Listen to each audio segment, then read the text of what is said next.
tutorial will show you absolutely everything you need to know to make this dress, from making the pattern to cutting out the sequins, what fabric to use, and of course how to put it all together. If you've not seen my videos before, I'm Ali and I've been making my own dresses since the early 90s, so quite a while, and I absolutely love a bit of sparkle. I've already got a party lined up ready to wear this dress. So it is quite a long tutorial, but there's a lot to cover and I've made it as short as I can get away with, making sure that I cover absolutely everything. And of course here it is full length. It's only a short dress and it's got the high waist, which makes it really comfy. My balloon sleeve isn't too big, but it's big enough to be a bit of a statement, and then it just goes straight across at the back. But the lovely thing about this fabric is it's really nice and swishy. So I have listed some other tutorials in the description which will help you along the way. To keep the video a bit shorter, I don't go into too much detail about how to put the zip in and different types of seams, things like that, but there's plenty of links below if you need any more help. So I certainly wouldn't recommend this for a beginner. If it's your first time making something, this might be a little bit too advanced, but if you've got basic sewing skills, then this is nothing that you cannot do. This gorgeous fabric is from a company called Bridal Fabrics, who have sponsored this video, so I will hand you over to Caroline, who will tell you a little bit more about the fabric. And although they're called Bridal Fabrics, they do much more, as you can see. Hi Ali, we are definitely approaching the season to sparkle, and you have chosen a wonderful sequin fabric. We do offer this fabric Glow, it's called, in a range of other colours, which I'll show you in a second, and we offer a range of other glitter and sequin fabrics that really do catch people's eye, particularly for special occasion wear. We're not all about bridal. As well as the red that you've chosen, we also offer this lovely champagne colour, this wonderful blush pink, which is very light, a few other pinks. This one we've called pink, and this one, slightly different shade, is called rose. And here we have a lovely cerise pink, really eye-catching. And I think one of my favourites, blue is my favourite colour, but this navy one, you can just imagine a dress in this, it's lovely. And then we also offer sapphire here, which I think is a really dramatic colour. And this one is going to work well for the season. Silver and green, and also the red one that you have selected.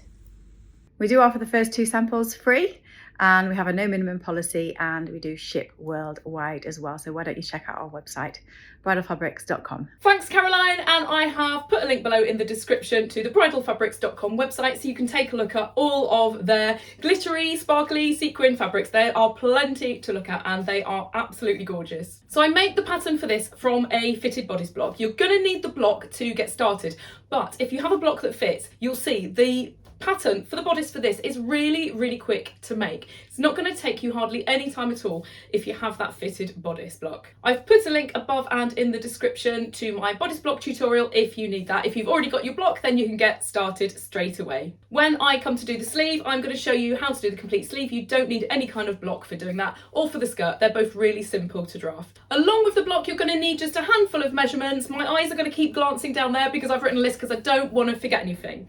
So what's on my list? So firstly, if you are doing a high waist seam or an underbust seam, you need the measurement for that. So my natural waist is here, and I just took the measurement from my natural waist to where I want it. Of course, you don't need to move this seam up. You can have it on your natural waist if you want to. I just like the idea of this high waist and this being nice and swishy, and of course nice and comfy if I go to a party and eat a little bit too much. And then you're also, if you're having that high waist seam, you're going to need what your measurement is here. You're going to have your waist measurement on your bodice block and you'll have your bust measurement, but you need to know what that is if you want it tailored into your underbust. And then just think, I think it's slightly out of shot now, but just think about how long you want it. So literally a measurement from your seam here down to the hem.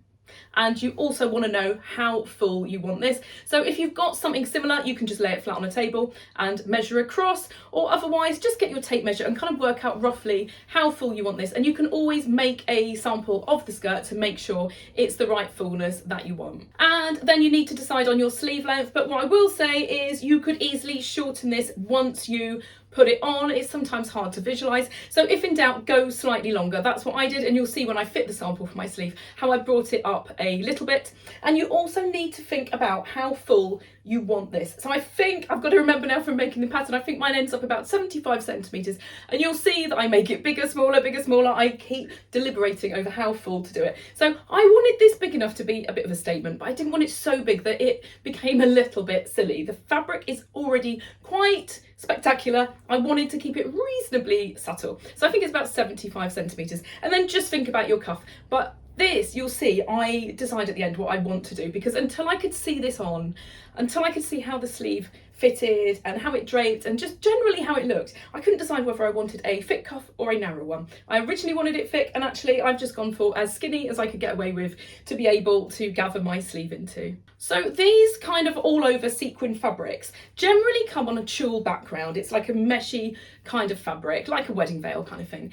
And they have a little bit of stretch. If you look at it like this, you can see it has that little bit of stretch, which is perfect for my sleeve and for my skirt. But I didn't want it to stretch on the bodice. I wanted this to be fairly structured. So when I make the pattern for the lining, and then I will show you how I put my sequins on that lining. I didn't cut it from a pattern. I worked with the fabric, and my inner layer has a dart both here and on the side, and the sequin layer just has a dart here. Because I've got that bit of stretch, it means that I could get away with less darts, and it just means that these sequins aren't broken into. You want as few seams as possible really when you're using fabrics like this, because you don't really want to be sewing through all those sequins, and sometimes they don't sit flat. But what I will say is you get what you pay for with this kind of fabric. These sequins are really soft, it's really good quality, and it means that when I do my seams, I've even managed to press these with quite a bit of steam to get the seams looking really good. And if you buy something a little bit cheaper, you don't know what quality you're getting, and the sequins could possibly melt, they might be harder to sew through. Just check that you're buying something that is gonna be a really nice quality fabric. And then finally, before we get started on making the pattern for this, I wanted to just show you what fabrics I've got. So I've obviously got my sequin fabric everywhere. I've not got any kind of lining in the sleeve because I didn't want this to get too heavy. There is lining in my cuff because I didn't want the sequins against my skin. It's not going to feel great. And then underneath I have got a satin lining. This is a polyester lining, also from bridalfabrics.com, and it's the perfect kind of lining to put underneath because it's nice and swishy, and it's also really opaque. Some linings can be a little bit transparent. So a medium weight drapey satin is the perfect kind of lining to go in this kind of dress. I've got it also under my bodice, and then second to that I've got an inner lining which is a basic anti-static, which is in exactly the same colour as the sequins, and I bag out my entire bodice so you don't see any of the seams. Everything is completely contained within it, and I'll show you every last detail you need to know to do that, to get a really nice professional finish, and also really comfy because you don't feel any of those sequins. This feels really comfy to wear. For the colour for my lining, I decided to go a little bit darker with this because if I put this straight over a bright red lining, exactly the same colour as this, it just didn't have the same kind of look. And by going a little bit darker underneath, it just gave it a really nice depth of colour. So definitely play around with lining colours when you're picking your fabric. It might not be the obvious colour that looks the best. I didn't expect to go for a lining as dark as this, but it does look so much nicer. And I'll show you that in a little bit more detail when I show you the fabrics close up. Okay, so I think that's enough of an introduction. I think we should now get on with making the pattern for this dress from my fitted bodice block. So I've traced off my fitted bodice block, and this is exactly as it is from my block tutorial. So I don't need to do too many adjustments to this. I'm having a high-waisted seam, so I'm just going to measure up the distance that I measured on my body of where I want that seam to be from my natural waist, which for me is 7 centimetres. And I'm just going to draw a line across like that, and that indicates the new waist seam, and I'm just going to do exactly the same on the back. So I'm leaving the pattern just going straight across at this stage. You'll see later on that I need to add some length because obviously going around the bust shape you need to think about the length, but everybody's body shape is a little bit different. But what I've done for this video is I've left it straight so that when you see the sample, when I put it on, you can see exactly what happens and why you need to add that length in. So don't be alarmed if you see that this is straight across at this stage and think it doesn't look right. It's not finished at this stage. Now that I've done that, I need to bring this in because it's going to be shaped in under the bust, and if I don't bring this in at all, then it's going to be too loose under the bust. So I know that at the position of this high waist, I want my finished dress to measure 81 centimetres in total. I'm just going to write that down, and then I want to half it because obviously this is half of my pattern. So I need this to measure in total, once I've taken the darts out, 40.5 centimetres. So the first thing I'm going to do is just measure each of these sections, and then I can add them up and see what I've got. So I've done all the individual measurements and then I've added them up. So my total is 44.3, and I'm going to take off what I need it to be. So the difference is 3.8. So that's what I need to take off altogether on here. So I'm going to start by taking 0.75 off the side seam, off both the back and the front. I don't want to take too much off because it's going to mean this has quite a dramatic angle. And then to avoid any confusion, I'm just going to rub out the previous line. So I've drawn quite heavy so you can see everything. So my lines aren't going to rub out perfectly, but if not, you won't see what I'm doing. But I'd recommend when you do yours just to draw much lighter. So I've now taken off 0.75 off each of them. So I need to take that off here. So that's 1.5 in total. And I don't really want to take any more off my back. I don't want to change that dart. So the rest of it I'm going to take off here. And that's obviously where most of the shaping needs to go anyway. So 2.3 is what I've got left to take off. So I'm just going to half that. And that's how much I need to take off of either side of this dart. And it really is as simple as that. So I think this time let's rub this out before I draw the new one in. And then all I need to do, nearly did it back to the original one then, I just need to just draw the new wider dart in. So far I've got my seam now in the right position vertically. I've got this fitting now the right size. You could always add this up again, just measure it to check it's the right amount, but that should be right if my calculations are all right. And I've adjusted the dart on the side seam to do that. The next thing I'm going to do is really simple. I'm just going to lower my armhole here a little bit, and I'm just going to lower that by 0.5 centimetre. I just don't want the armhole really tight on this because it's going to have such a voluminous sleeve that I just want it to fit a little bit looser.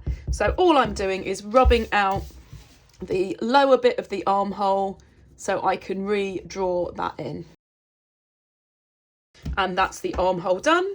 And the next thing I'm going to do is I'm going to move these darts. I don't want my dart going into the shoulder. I'm going to keep this dart where it is, and then I'm going to have a side dart, but I'm going to have it coming from slightly lower down. So about here, visually just looks kind of how I want it. And I'm just drawing that in like that. So all I need to do is close up this dart and open up this one. So to do that, I need to just start cutting this out. I don't need to do anything with the back just yet. I'm just going to cut that out there, and I am going to just cut this off here at the high waist seam, and that just makes it a little bit easier for me to do this. So all I need to do, if you've not moved darts before, is I just need to cut along where the new dart goes. And I just need to cut down one side of the dart that I'm getting rid of so I can close that up, and I'm just leaving them attached by the tiniest little bit. If you accidentally cut it off, it's not the end of the world, and I just need to stick this down. So I'm not going to put loads of tape on it because if I need to draw anything, it stops me being able to draw it. So a couple of bits for now is enough to hold that in place. So all I need to do now is I'm going to use a little bit of the paper that I cut off there just to fill that in. It doesn't really matter about doing this too much, but it just stops my pattern from getting a bit delicate. So I'm just going to stick that behind there and then cut the excess off, and then I can cut the excess off from behind here as well. So that's the darts now in the correct place, and then what I'm going to do is just bring them down a little bit from the bust point because I don't want them going right to the point. I don't want a pointy dress, so I'm just marking those with red so you can see them a little bit better. And you don't have to necessarily draw these in, but I am gonna just draw that in now so you can see where the actual dart is, on both of those. What I tend to do is just leave the lines where they are while I'm making a sample, and then when I trace it off with the seam allowance, I can draw those in fully. But anyhow, that's where the darts now sit. And the last thing I need to do now is just to do my neckline. So on my front, I want to come down fairly low, and then I want to go quite wide on the neck. I want this to be quite open. And then I need to basically draw in that shape. But because I'm cutting so much out, I need to have a little bit of a dart there to stop this from gaping. So what I'm going to do is I'm going to draw a line that goes through here into my bust point. And then I need to overlap this. But to do that, obviously, my paper's no longer going to be flat. So I need to move that into one of the darts. So I'm going to just draw through the centre of that side dart, and I'm just going to cut down there, and again I'm going to go all the way to the point and leave it attached by the tiniest little bit, and then I'm going to cut down this bit here. And because I've cut out quite a lot, it's gone down quite a bit and it's gone wider, I'm actually going to overlap this by quite a bit. So at the point, just got to be careful that this all stays nice and flat at that bust point. I could have done it all in one go, but it's kind of hard to explain if I'm doing more than one process at once. So I'm overlapping this here, and I want to overlap that by about 1.5 centimetres. So 1.5 centimetres where the actual neckline bit is there, and that's enough. Just going to stick that down before it moves again. So I can stick that in a couple of places. And that neck now shouldn't gape when I put it on, and it's just made this side dart a little bit bigger. So again, I'm just going to stick a little bit of paper in there so my pattern isn't fragile. So I've now got a much wider dart there, and this now is the point of the dart, but they still come to the same points at the side. It's just gone a bit wider because of doing that for the neck. And then this bit here, to get this shape, all you need to do, so basically when it's sewn, that is going to join up. It's kind of hard to do with this paper because it's got so many cuts in it.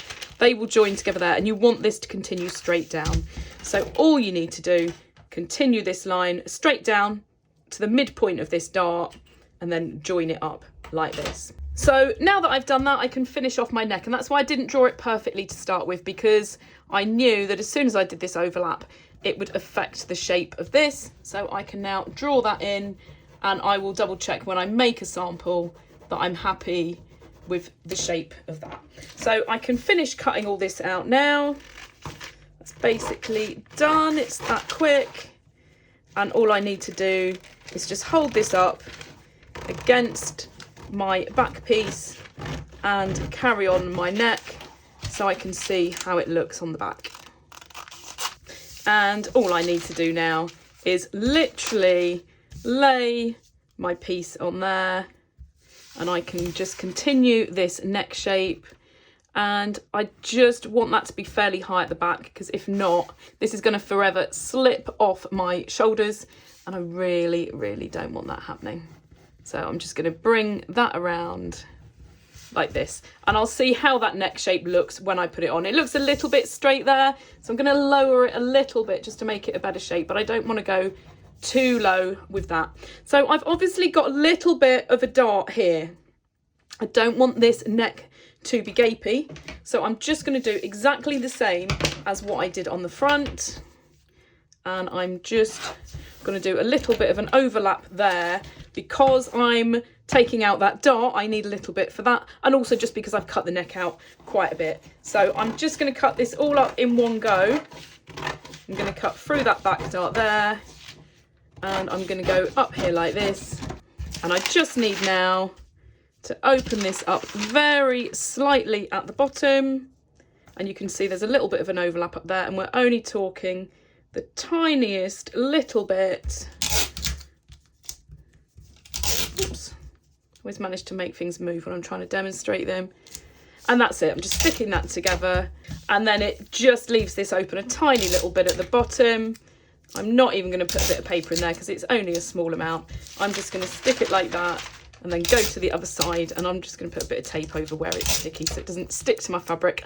I'm going to trace all of this off before I actually cut it out of my proper fabric. So that is the back now done. I'm just going to rub that little bit of dart out there because I don't need that anymore, and I can now get this cut out. So there we go, that's how it looks now that it's all cut out. I'm going to make a sample, literally just of this section, because before I do the sleeve, I want to make sure my armhole is right, and before I do the skirt, I want to make sure this is the right width here. So I'm literally just going to make a sample of that. I don't need a seam allowance on my neck or my armhole or at the bottom.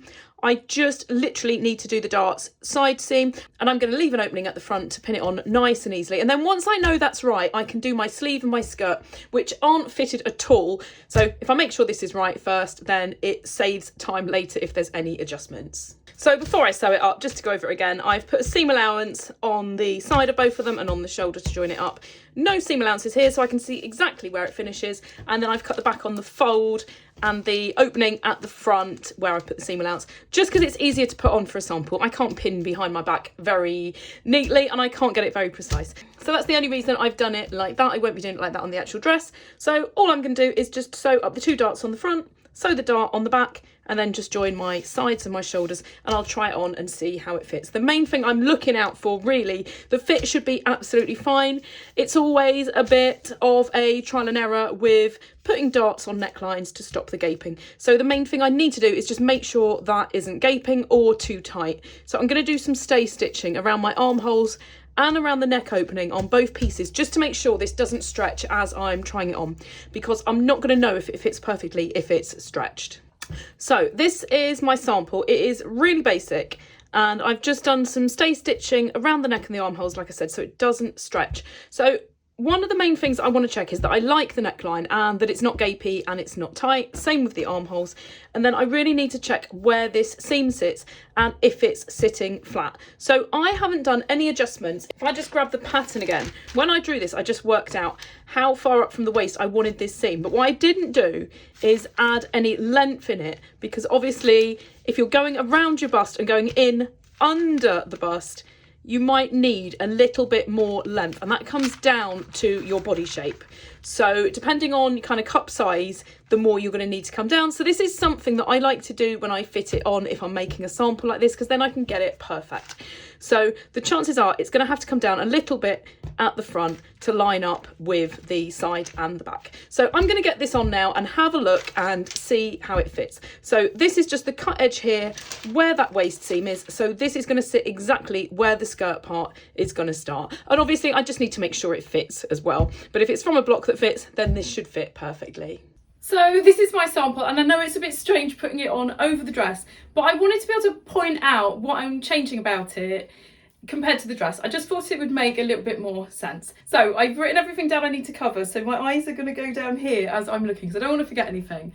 So first thing, and I'll go through in detail afterwards exactly what I've done to change it, but the seam here where the shoulder is, I just thought it looked a little bit too far back. So I'm just moving it a bit, and that's really simple. I'll show you that in a second. And then you can see how I've pinned it up at the front. As I said, I left the seam allowance at the front because it's just easier to do up, and I want to make sure it's accurate. And I've had to pin it a little bit less at the top.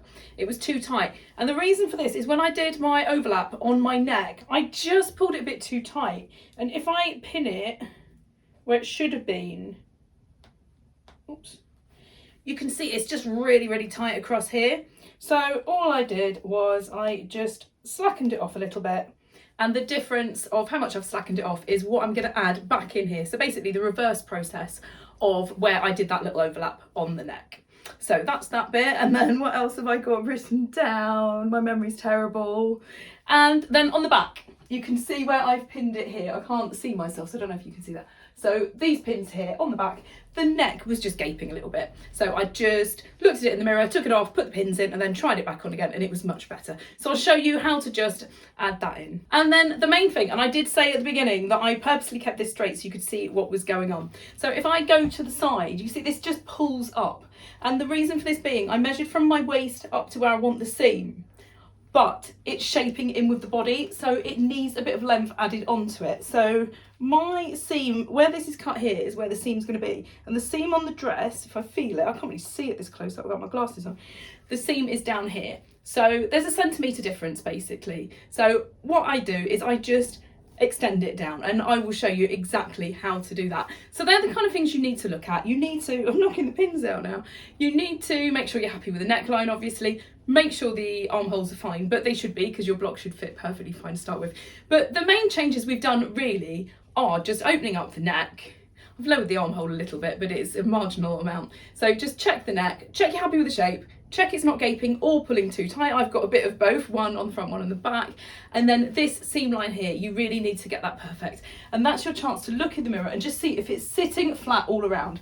Obviously, if you've left your seam on the waist, then you don't need to worry about that. But just make sure that's right. And then once you've got all of that right, once you've done the corrections, you know that you can do your sleeve and your skirt from it, and it's going to be absolutely perfect. So let's just run through those adjustments. Chances are you're going to need to adjust something, so it's always good for me just to show what I do on mine, as chances are it's going to be similar kind of things. So my armholes sat absolutely fine, but one thing I did notice was that my shoulder seams here were a little bit too far back. So all I'm going to do to adjust that is I'm going to just stick these together, and I'm just gonna move the seam. It's really as simple as that, and that's why it's always good to do this before you do the sleeves, because it's so easy to adjust. And I'm just gonna draw it kind of by eye from where it looked when I had it on, and that's the new position that I want. So I've changed the angle and the position very slightly, and it really is as simple as that. So you can obviously draw it on when you have it on if you're going to find that easier. So let's have a look at the neck. So it's obviously a little bit too tight at the front. So when I did the overlap for how much I cut it out, I obviously just overlapped it a little bit too much. The advantage of having it doing up at the front meant it was really easy for me to play around with that. So I just need to open this up a little bit. So it's basically the exact opposite of what I did when I did this initially. So we're going to end up with lots of lines and cutting bits on here. So I'll try to not make this confusing. I'm not going to cut into this one because it will get really confusing with too many lines. So I'm just going to draw a new one here. And that's where I'm going to open it up. And I need to open it up by 0.75 centimetres or 3/4 of a centimetre, which means I'm going to close this one up slightly. So it's the exact opposite of what I did before.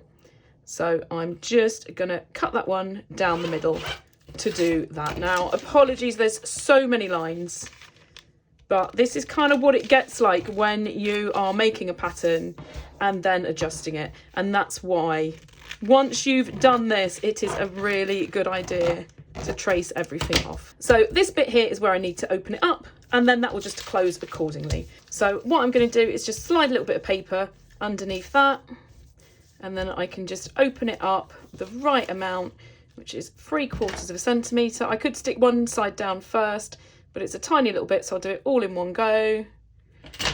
And that was just because I basically overlapped it a little bit too much when I first did it, but it's always a bit of guesswork.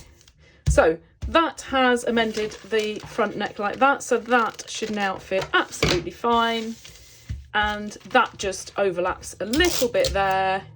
So I'm just closing that dart up a little bit again. So the red lines still indicate where those darts are. So I really hope that has made sense, but it is a bit of kind of toing and froing to get things like this right, because as soon as you cut out necks, it does introduce a little bit of gape, and you need to make sure it's right. So I am very, very glad I made a sample. So that is the gape at the front, and now I just need to have a look at the bit at the back. When I made the pattern, I overlapped it a little bit, but it just needs a little bit more. It was just a bit too gapey when it was on. So all I'm going to do is I am going to just, if I can, open up where that sellotape is. So I don't actually have to cut the paper at all. And then I can just snip straight through these. What I will say, because I've cut through the whole thing, is it is a good idea just to draw a little line like that, and then you can see exactly where you're matching it up. Or just cut from both sides and leave it joined a tiny bit there. But anyhow, all I need to do is overlap this now. So what I've pinned there is 6mm. So because that's folded over, I need to double that. So it's 1.2 centimetres. And I just need to line those back up. And then I need to line this up with my little line there. I don't think you can see that very well because I'm drawing over tape. So I'm just overlapping that there and sticking that in position in a couple of places. So that's now opened up the dart at the bottom a little bit. And I'm just gonna put a little bit of paper in there. It's a bit too big now just to do with a bit of tape. I'm just gonna stick that in for now because I'm gonna trace this off in a minute. So that's absolutely fine to work on from here on. And then the last bit I need to do, and this is why I just keep it straight at the point of making a sample, because it's really good to look at it on and see how it looks. I now need to do the line on the bottom of this. So I'm just gonna stick that together there. And I need to lower this whole bit here by 1 centimetre, and then I can just smooth it out to join on here. So you can see, looking at this, it looks an odd shape, but it's one of those things that once you get it on the body, you can see exactly what you need to do. So all I'm doing is I'm getting a little strip, and I'm just literally going to stick it in a couple of places because as soon as I put the tape on, I struggle to draw on it. So I'm just going to stick it like that. And I know that this whole section across the front needs to come down by 1 centimetre. And I don't want to continue that line like that. I'm going to mark the point of the bottom of the darts so that dart is the same width. And I'm just marking 1 centimetre to this point here. So just kind of slightly, so between the side seam and the dart, slightly closer to the dart. So I'm just going to draw that in. And that's the new seam position along there. That continues down. So I can now just stick a little bit of tape over there and fix that. And then all I need to do is continue this along. And what I don't want to do is go up to that point because you can see it goes up to a point. And I could have done this before making the sample, but it's always good to try it on. So all I'm doing now is I just need to make this a more natural shape. And it's a case of playing around with it until you feel like it looks right. And that looks pretty good. So I'm kind of continuing it most of the way around the front, but not quite as much at the side here. And then all I need to do, I can cut that little bit off there. I can now cut this off here, and that's now the new position for my high waist seam. And then I can just separate these again.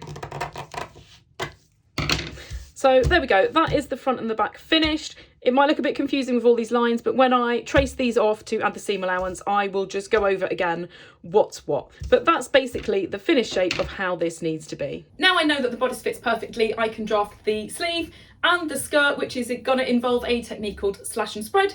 If that's new to you, then I do go through in plenty of detail of how to do it. It's the same kind of technique for both pieces. Obviously the sleeve just has a curved sleeve head, and I'll show you how to draft that sleeve pattern from scratch. So even though this looks a bit of a mess until I trace it off, I know it fits perfectly for doing the sleeve and the skirt. So I'm going to do the skirt first. It is very, very simple. There are various ways of drafting a skirt like this, but I like to vary different ways of doing it in my different tutorials. So you might have seen me do it a different way on a different tutorial. So the first thing I need to do is I need to find out the length of these seams. So the simple way of doing it is to measure across. So I've got 23.2.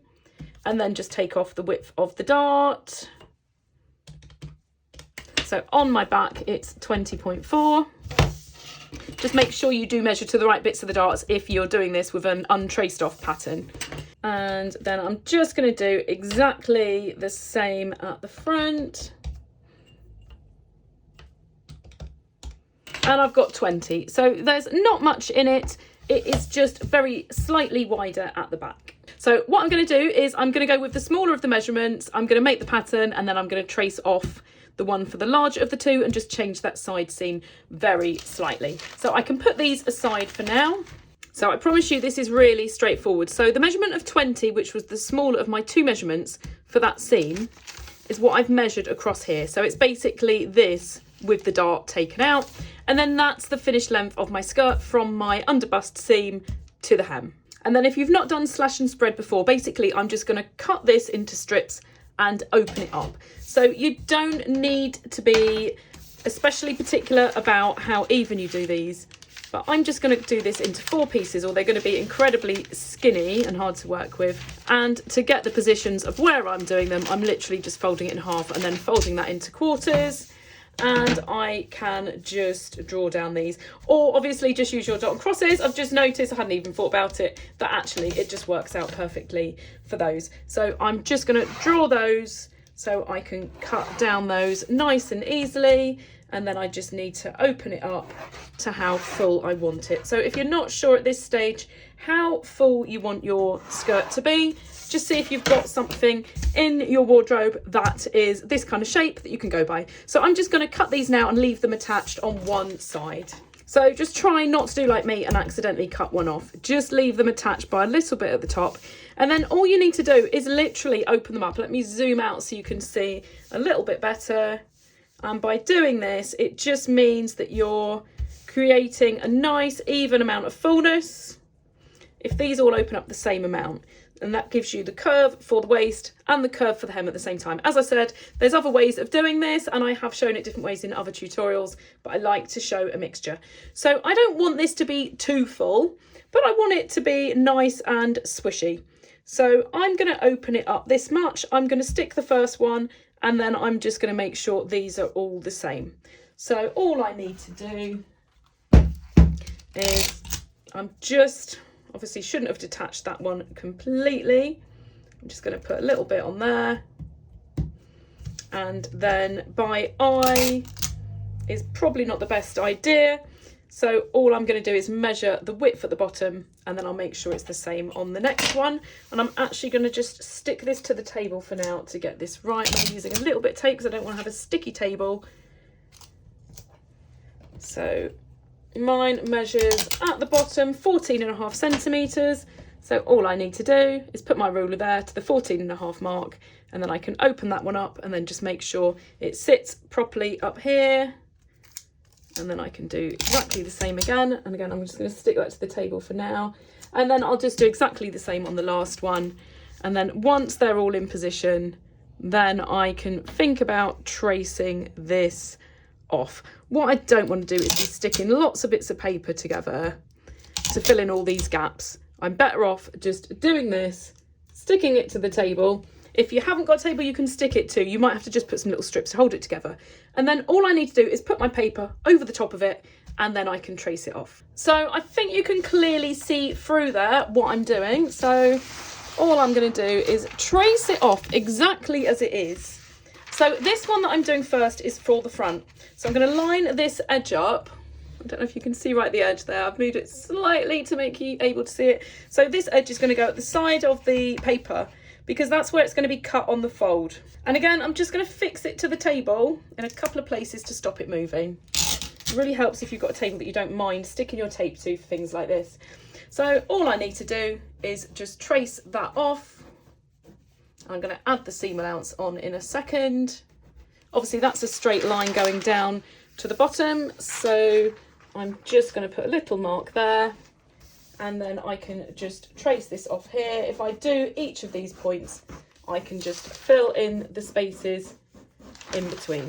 So that's all now drawn in. I can just join that up there, and then I can draw on my seam allowance. So before it makes my table too sticky, I'm just going to take it off there. And because I just stuck it to the table and not the pattern underneath, that's completely detached. If I just show you that now, just to finish it off, all I'm doing is just joining those. So that's the front, and then the back is very slightly different.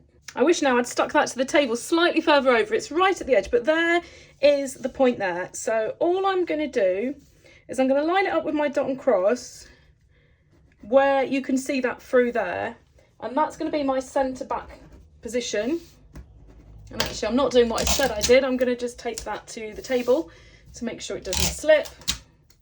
And then if you remember, my back was very slightly wider than my front. So all I'm going to do is draw in the waist here.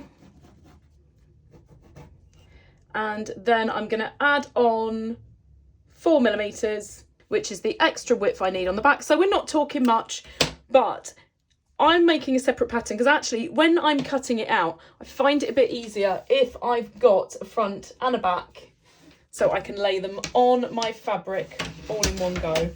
And what you can do as well, if you want these to be a mirror image of each other, you can flip it over as well.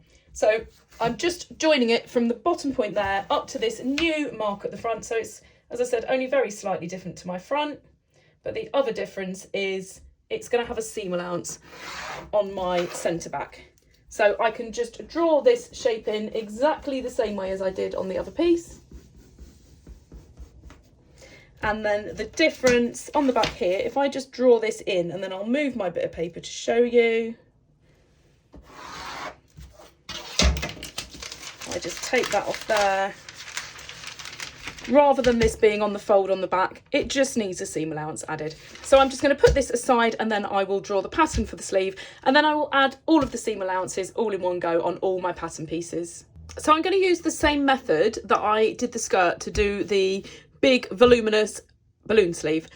What I need to do is I need to get this measurement here so I can draw in the sleeve head, and I'm only going to do a very, very basic sleeve head because once it's opened up, it loses a lot of its shape anyway, but you need something to work from. So the first thing I'm doing is I'm measuring around here, and this is called the sleeve sigh. And I just need to get the total measurement for both. So that measures 20. So I will just start this one at 20 and measure around here. And this is basically to calculate my sleeve head.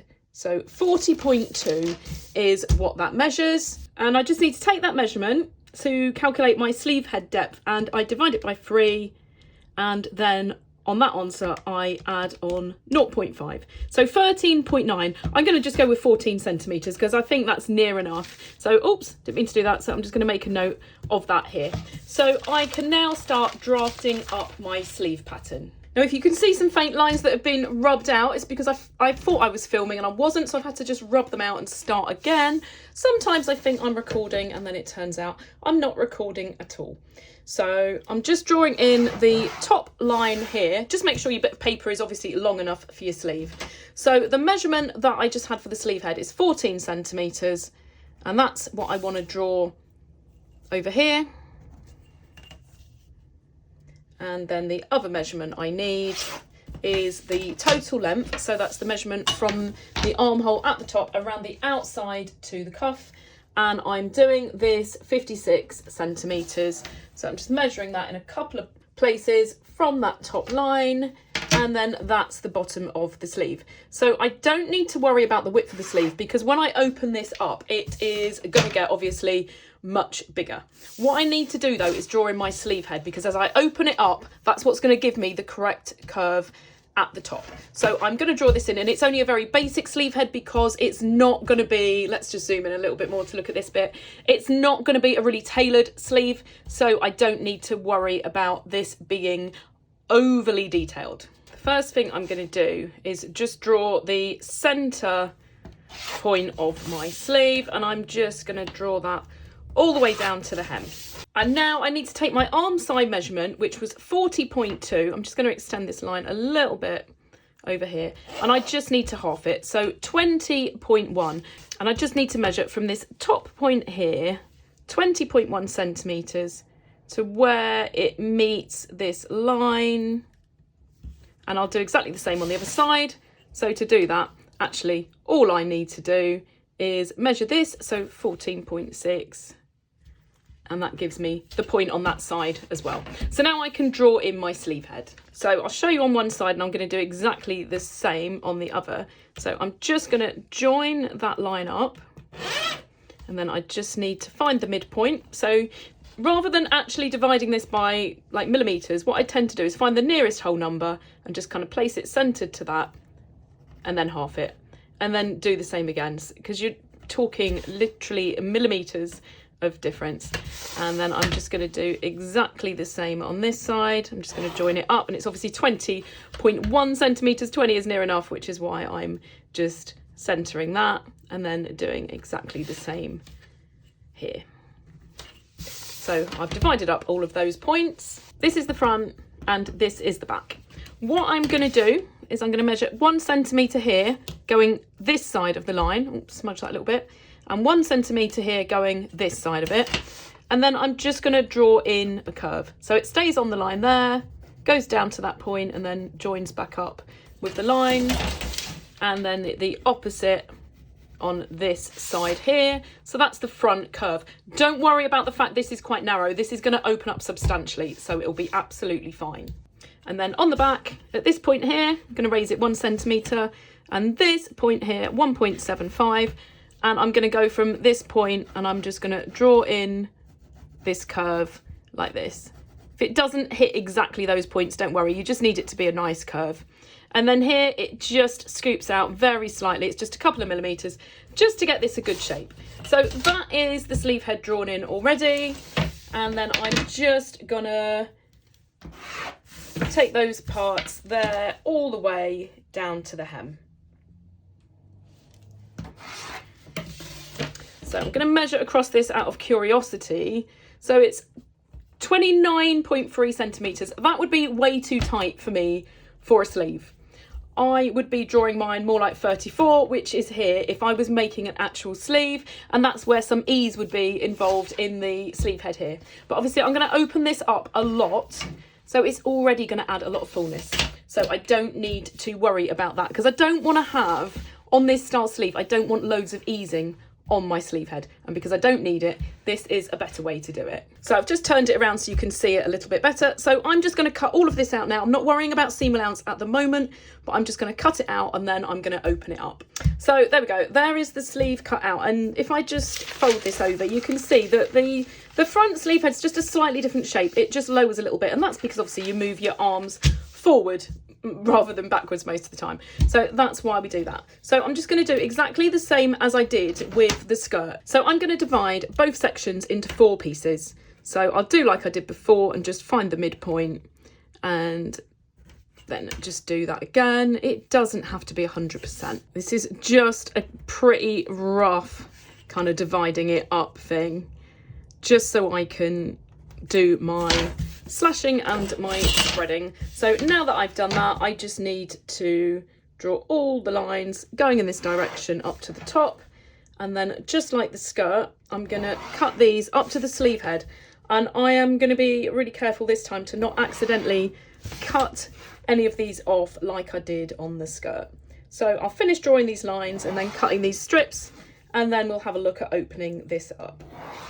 There we go, there's all the bits opened up now for spreading this out. And the reason I've cut it into quite a few bits is because if I only do it in a few bits, I'm not going to be able to do the sleeve head very well. So the more pieces, and I could even cut all of these in half if I wanted to, if I wanted to be really particular, I need to open them up until it's as full as I want it, and then I can draw in the sleeve head. So I'm going to do exactly the same as I did before and tape it to the table. I'm going to turn it this way because actually it makes more sense now. I'm opening it up. I hope I've got this completely in shot, but it makes more sense to do it this way because it's going to be pretty wide.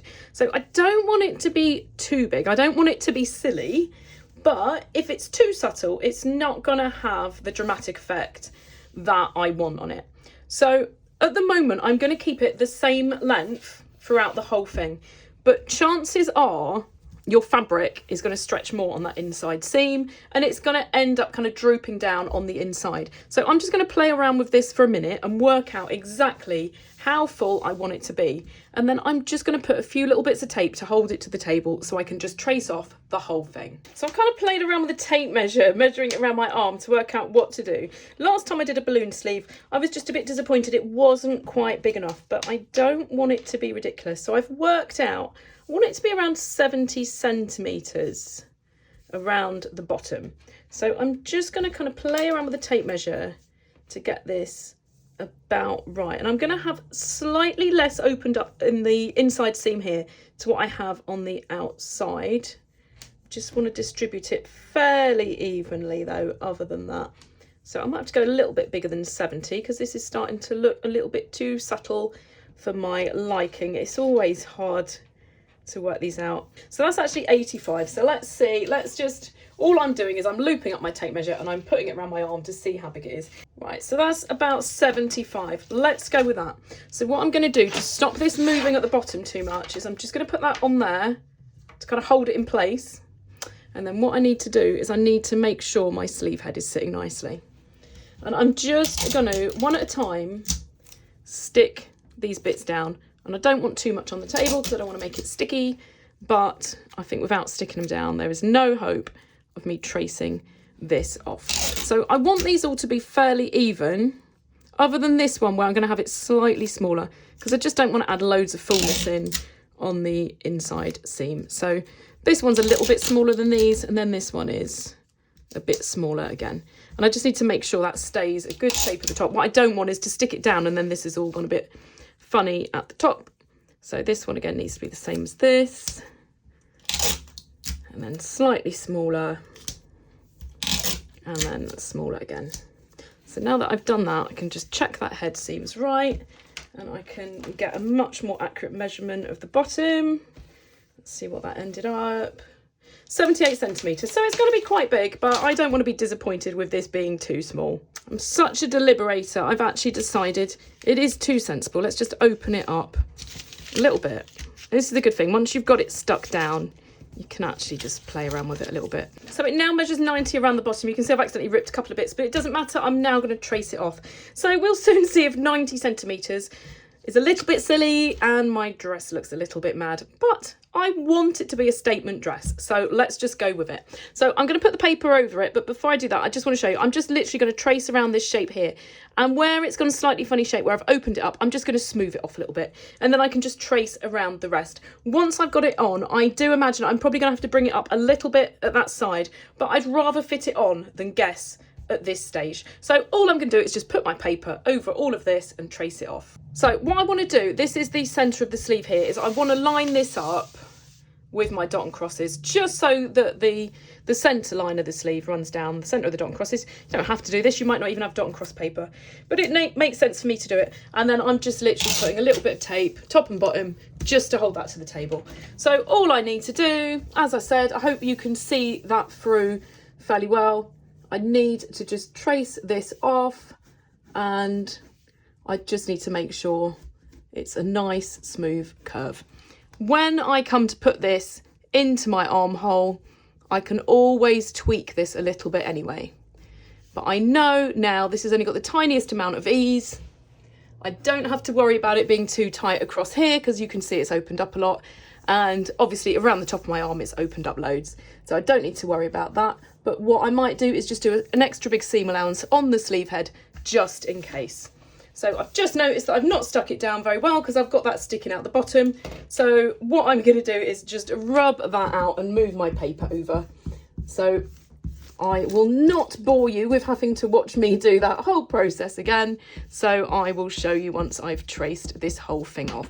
So don't do the mistake that I have of doing that. I was so busy looking at the middle that I didn't look at the sides. So I'm just going to slide it over and do that again. And then I will start recording again once I've traced it off.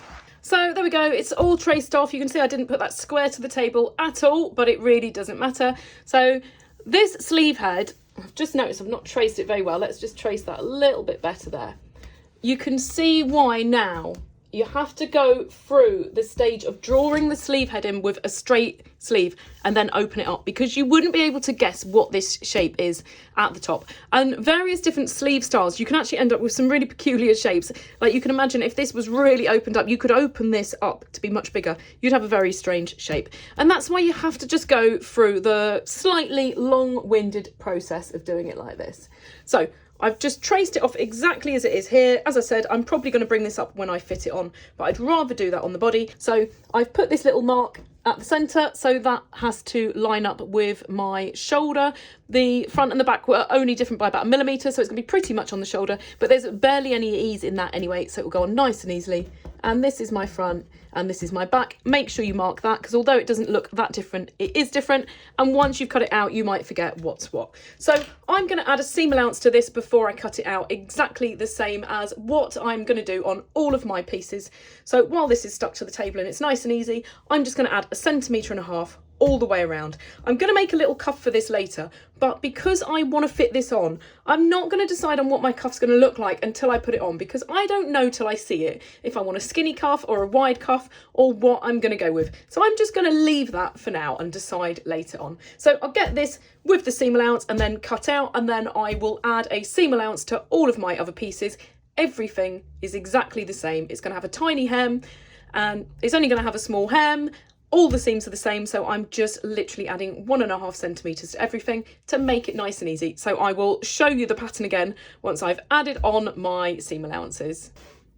Now that I've got this drawn up, I have decided I'm going to make a sample of the sleeve because it's a bit risky cutting into my lovely fabric, not knowing if this is going to be any good. So I'm going to just get this now just sewn up really basically. I can just pin it onto an armhole of a dress I have or onto my sample and see how that fits. So this is my sleeve sample and I'm really glad I made it. So I've put it on like this so you can see the difference between what I had done and what I ended up with. So I should have trusted what I measured as to what I wanted. I ended up making it a lot bigger.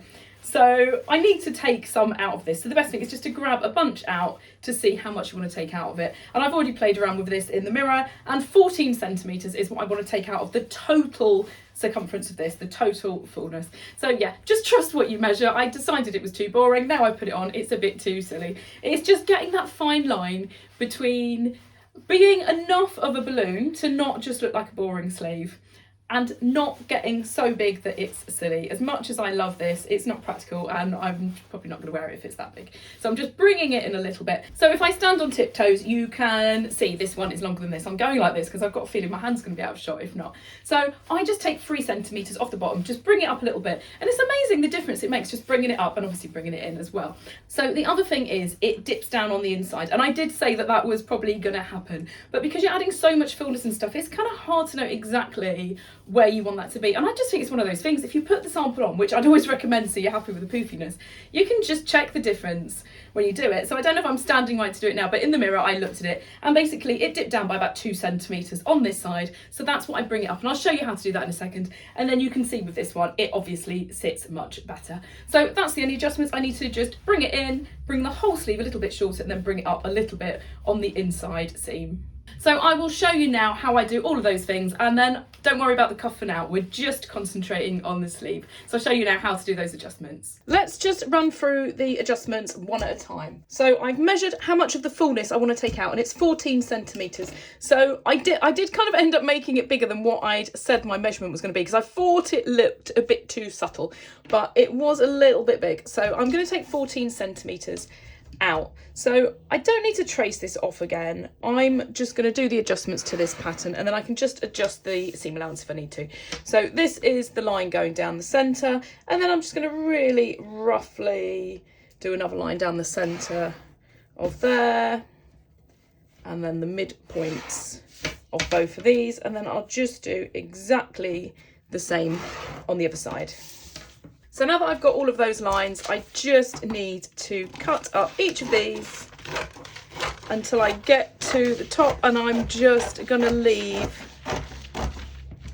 it attached by this seam allowance here for now.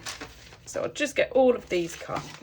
And now all I need to do, I don't need to adjust anything at the top in terms of fullness, but for each of these, I just need to overlap them a little bit so that I take 14 centimetres out throughout the whole thing.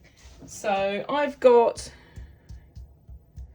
7 lines, and actually I've got 14 centimetres. So basically 2 centimetres needs to come off from each. So if I just turn it this way, all I'm going to do is just mark 2 centimetres at the bottom there, and I'm just going to overlap it and stick it back together, and it'll affect the seam allowance very slightly at the top, but it's just a tiny amount, so just make sure that sits flat. And I'm just going to stick this together in a couple of places on each one. I could then just trace off the whole pattern as well, so I've got a complete pattern without all of these lines, but actually it's not a problem with these few little bits taped up for me.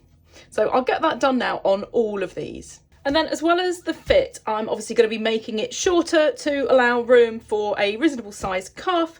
And where this is a little bit too long on the inside sleeve here, I'm going to bring this up a little bit. So I'm basically shortening the whole thing by 3 centimetres to allow for a deep cuff, and then I'm taking a further 2 centimetres off the inside seam here. So I basically, this is my centre one here. I need to bring that up by 3 centimetres. So I'm just drawing this across in the middle, and then at the side here, it needs to come up 5 centimetres.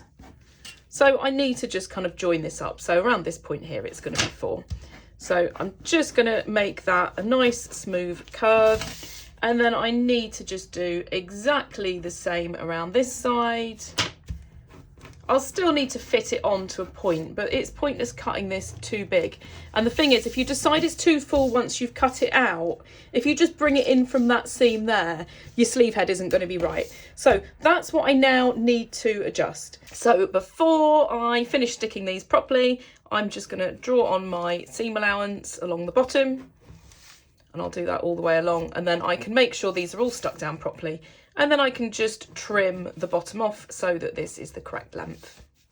And now that that's all done, I need to add on all of my seam allowances, so I just need to get everything traced off that I haven't already and add my seam allowances off to complete my pattern. So I can soon say goodbye to my very messy front and back. So I can now get rid of all of these multiple lines. So just to go over it, my darts go to these points here, not to the actual point, because you don't want them going as far as the bust point unless you want a really pointy design. And these marks here are the bottom parts of my dart, and then I would just join those together. Obviously everyone's is going to be slightly different, but that's the position of that one. And it's the outermost bits here, these lines are here are where I was playing around with it, and that's the bust point there. And then I need to just make sure this is the right shape. So the way to do this is finding the midpoint. Let's change colour. So that measures 6 centimetres. So 3 centimetres is obviously the halfway point. I'm just going to line that up with a bust point and draw that position in there. I think my ink's running out in that colour. And then all you do is you extend this line here, because my dart's going to point downwards. You extend it to where this midpoint is here, and where that point is, you then join up with this, and when you fold it down, you'll have a nice continual side seam that the dart fits into perfectly. So I'm just gonna trace around this and exactly the same on the back, and I'm gonna add a 1.5 centimetre seam allowance everywhere other than my centre front, because that is going to be cut on the fold. And when I do my skirt, exactly the same. I won't be putting a seam allowance on the front because it will be cut on the fold. I'm having a zip at the centre back, so that needs the seam allowance. So I'm going to get these traced off. I'm going to get all the darts drawn on. I'm going to get my seam allowances all drawn on. And then once everything's cut out, we can look at all of the pieces together. I've got all of my pieces now cut out with all the seam allowances added on. And then the other thing I decided to do for my skirt, so this is the skirt pattern that you saw me drafting up. This is the back. This is now for the lining. I decided I wanted my lining to not be as full as the sequin layer and not quite as long either. So this is basically just a slightly less full, slightly shorter version of the same thing. I've drafted it up in exactly the same way, exactly the same waist measurement. It's just less opened up when I opened up all my little pieces and a little bit shorter. But you didn't really need to watch me drafting both of those because it's exactly the same process. So I've done that for the back and the front, so I'm now ready to cut out all of my fabric. And now finally it starts getting more fun. I'm ready to start cutting all of my fabrics out. As I said at the beginning, I've got different fabrics for different parts of this, and I'll explain now exactly what I'm cutting out of which pattern piece. So these are all the fabrics I'm using. So the red sequin is obviously going over the whole dress. So I need to cut all of my pieces out of that. And then I've got 2 linings. So this is the inner lining for the bodice. I want a lining that's exactly the same colour as the sequins, so that you don't see any darker colour poking out. I mean, you shouldn't see the lining anyway, but it's always good to match that as near as you possibly can. And then this is the lining that you're going to see under the sequins, which will go through the bodice and the skirt, but not the sleeve, because I don't want the sleeves too heavy. And if I show you it like that, you can see by putting that slightly darker colour under here, it just looks really nice. And I just think by using that darker colour underneath, it gives it a slightly different look. If you look at this bit compared to this bit, they just have a slightly different colour. and I just find it quite nice using a slightly different lining colour. So that's what I'm now going to cut out. Everything needs to be cut out of the sequins, the bodice and the skirt out of this lining, and then just the bodice out of this. I'm not going to cut the bodice out of my sequins just yet. I'm going to do that once I've cut it out of this and put the darts in. So I'm not cutting that out for now, but I just need to make sure I've got enough fabric left for doing that. I've got a great advantage with this, that down one side of my fabric I've got a really straight line. So this is where I'm going to cut out my centre back pieces, both my skirt and my bodice pieces, because this is perfect for sewing around the zip. So for any of the other seams it doesn't matter so much, I can sew through this. They're only little tiny sequins and they're quite soft, but I don't want to be sewing a zip through these because it's not going to sit really nicely. But this is absolutely perfect to use for that edge. It's a really nice straight line. If you don't have that on your fabric and you're putting a zip in, what you can do, I don't know if this is going to go out of focus if I bring it really close, is just to snip off some of the sequins to make it a straight line. Try not to cut through the thread that sews them on, because then you could end up losing quite a few. But if you can snip just through the sequin and pull it off and leave the thread intact, then you'll have a nice straight line to use. Everything's now cut out, so before I start sewing it up, let's just go through it. So I have got 2 pieces for my sleeve, and obviously they are a mirror image of each other. And then what I've done is I've just marked this centre point here with a safety pin, and the other safety pin just indicates that it's the back, because once it comes off the pattern paper it's hard to see the difference. So this one is obviously just the reverse of this one. So that is my sleeve done, and then I haven't done the cuff yet because I'm going to decide how deep I want it and how tight I want it once I try this on. And then for the bodice, I've got 2 pieces of my darker lining, and I have 2 pieces of my inner lining, and then I've got exactly the same for the front, and the front is cut on the fold. So that's all my bodice pieces. And then for my sequins, I've got a couple of bits just put aside for my front and my back, and I will show you what I do with these when I come to layer them up with my lining fabric. And then the other bits I've got left are these little bits of mesh from the side, or tulle. I'm going to use these to bind some of my seams. So don't ever throw things like this away. They come in really handy for doing those kind of finishes. And then I've just got a few kind of off-cut bits that should be enough for doing my cuffs. I don't need much for that, and I will have some spares from my bits for my bodice as well. And then this is my skirt, so the main lining, front on the fold, and the back, pretty straightforward for those pieces. And then finally, I've taken them off the paper now. I should have filmed this bit before taking them off, but these are all the pieces for my skirt.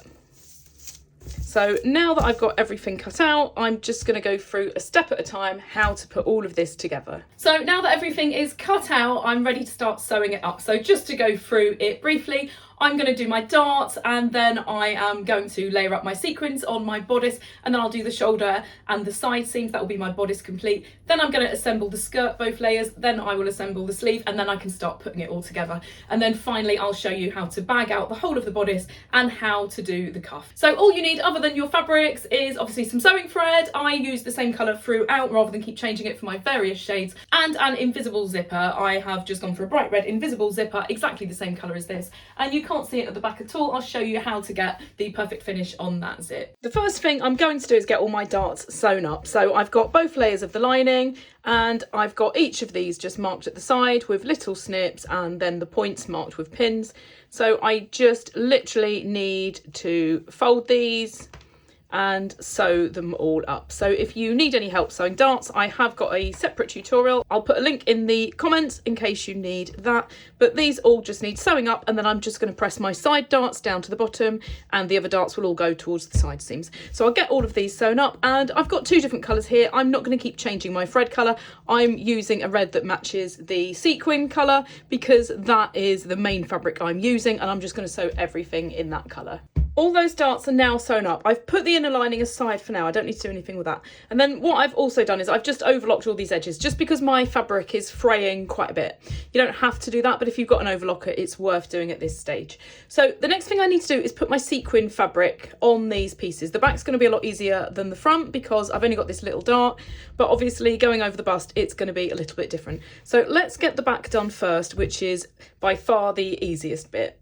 So as I said before, I've got this straight line. Now, unfortunately, on this side of the fabric, it's not such a definite straight line, but it's only got these few little bits sticking out, which I can either think about when I come to sew the zip in, or I can just try and sew through them. There's only a few little sequins. They're really, really soft sequins. I can sew through these, no problem.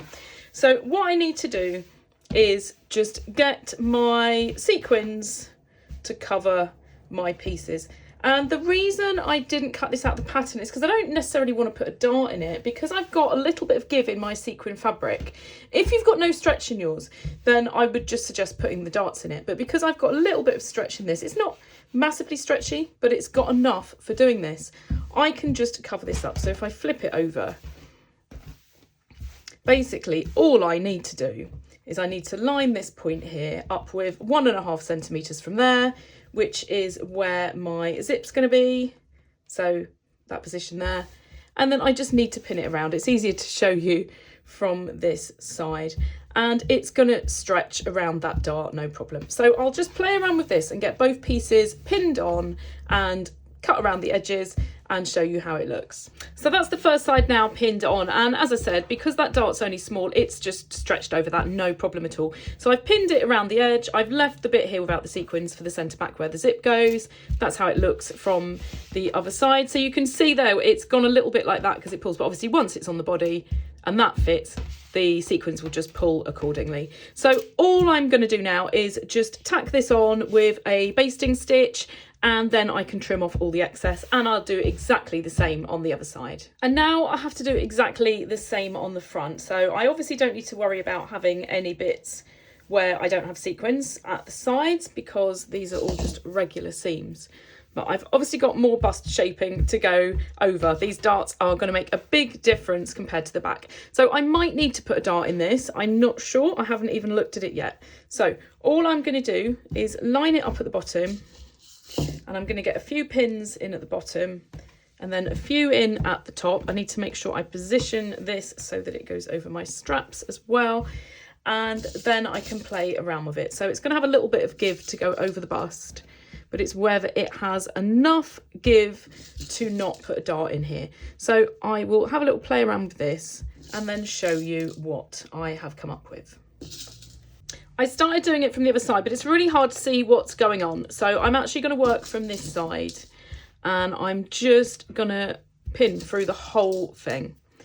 And what I'm going to do is I'm going to pin all the way up to this dart. I'm going to make sure this is going nice and straight and pin the strap up there, and then I can work out what to do here. And that's when I can work out if I need to do a little dart in the corner here or not. It's taken a little bit of playing around, but this is what I have come up with. And it is one of those things, when you're using fabrics that have got a little bit of stretch in them, you can cut them slightly different to the fabric that doesn't have the stretch. So what I've done, I've just concentrated on one side to work out how to do it. And I've played around with this for a while. I've tried different ways, but I've basically pinned it down the centre front, and then I've kept it really flat and pinned it this whole section here. I've made sure that my strap isn't stretched or twisted or anything like that and pinned that up, and then I've kept it flat around here. So I've kind of pulled this bit up while pinning all of that flat, and this is where I am going to need to add a dart. I don't want to do this with no darts at all because it means it would stretch too much over the bust point, and if it stretches too much at that point there, one is it could pull, but the other thing is the sequins are going to look further apart. But you can see now, looking at it from this side, that all I need to do is just one dart here. I could do a small dart here and a small dart here, a little bit smaller than the darts on my other fabric, but actually I'd rather just put one dart in this. So if I put my ham underneath so it's got a little bit of shape, you can see a little bit better now. So the inner fabric is now sitting fairly flat, and all I need to do is just decide where I want my dart to go. So I think the most discreet way to do this is to actually put it under the bust. So this can stay flat here. So I'm just going to put a pin in there for now, put a couple in there. And this is the bit where my dart is going to go. So I had 2 darts on the inner layer. If you look at this, I've got 2 darts of about that size, and I'm getting away with just 1, which just means it's going to look nicer. This is my side seam here. It's hard to see now, it's that way up. But this bit here means there's no side dart, which is nice because it doesn't break up the sequins. And the bit under the bust is just that little bit more hidden. So all I need to do is work out how big that dart needs to be. And it's just this little bit here. So what I'm going to do, I'm going to get this tacked on around the edge, and I'm going to put a few basting stitches around here just to hold everything in place for now, and I'll take those out later. And then I'm going to leave a gap from here to here so I can get to this bit where the dart is, and I'll do the other side as well, and I'll get all of this excess cut off, and then it'll be much easier just to sew that dart in.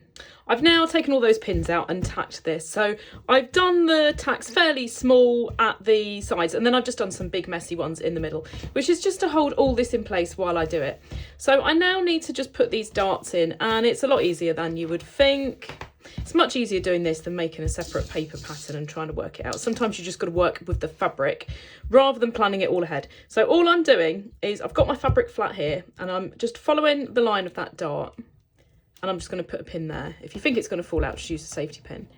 And then I'm pulling the fabric this direction,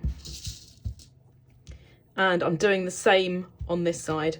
And so that is how much dart I need to take out. So it's a fair size, but I would rather have a dart that size just at this point here under the bust than having another one at the side, because this bit's going to be less noticeable, I think, than having one here. So I've got that there, and then I just need to get the end point up here.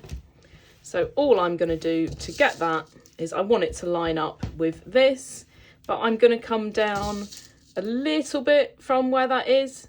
So I'm just putting my pin through here just below the end of the dart. This is like a 3-step process. I've got to make sure I don't knock out these original pins. Then this one comes through here. I just need to pin through that side like that. I can go to the inside and take that one out now. Just be careful not to knock those out. I've had to just refilm it because I had to redo it because they came out. And then this one here, I just need to transfer to the inside. So I'm going to be really careful I don't knock that out. And I'm just going to the inside here and putting my pin through. And then that original one on the outside can come out. So I've got all the information now that I need to sew this up. And all I'm going to do is just pull this out here. And I need to just line this up. So that's the end point there. Those 2 pins need to sit together. So I'm literally putting them on top of each other. And then what I'm going to do is just put a new pin in there, take those ones out, that just closes those together. And then at the top of my dart here, I'm going to put that in properly. And then finally I can put that in. So I've basically got one dart, a little bit smaller than each of these darts. It's actually about the same size as that. So I've managed to do this with less visible darts. So you can either put it there or put it somewhere else, but that's the process of doing it. So I'm just going to get that stitched up, and I'm going to see what this is like to press. I wasn't sure I was going to be able to iron straight on this, but actually it was absolutely fine. I had it on a fairly hot setting. I used plenty of steam, ironed straight on it, but just moved it very quickly. If in doubt, use a pressing cloth or iron on the reverse, but this can actually withstand more heat than you would expect, so do not be worried about ironing this fabric. And finally I've got these pieces done. So what I'm going to do now is I'm just going to machine stitch these all the way around the edge to hold this in place really well, and then I can get rid of this tacking. On the front I'm going to keep the tacking that I've put around here just until I've finished, because it just helps it all stay in place. So I'm just going to use a really long stitch on my machine, the longest stitch I can do, and just literally go around the edge and just make sure I stay within my seam allowance. So I'll get all 4 pieces done and remove the tacking before we move on. These are all now trimmed. I've taken all that tacking out and stitched it much neater, and I've just left those few stitches in there. I need to remember to obviously take those out at the end, but it just helps everything stay in place while I'm sewing it up. So the next stage I'm going to do is I'm going to do my side seams and my shoulder seams, and they are nice and straightforward basic seams. So I'm gonna sew all of that up, shoulders and sides, and I'll do exactly the same on my inner lining. So I ironed it from the inside, and what I did is I used my clapper. I put plenty of steam on, didn't press very hard at all, and then I pressed it down with my clapper. If you haven't got one, these are really handy little tools to have for pressing. So that's all now done.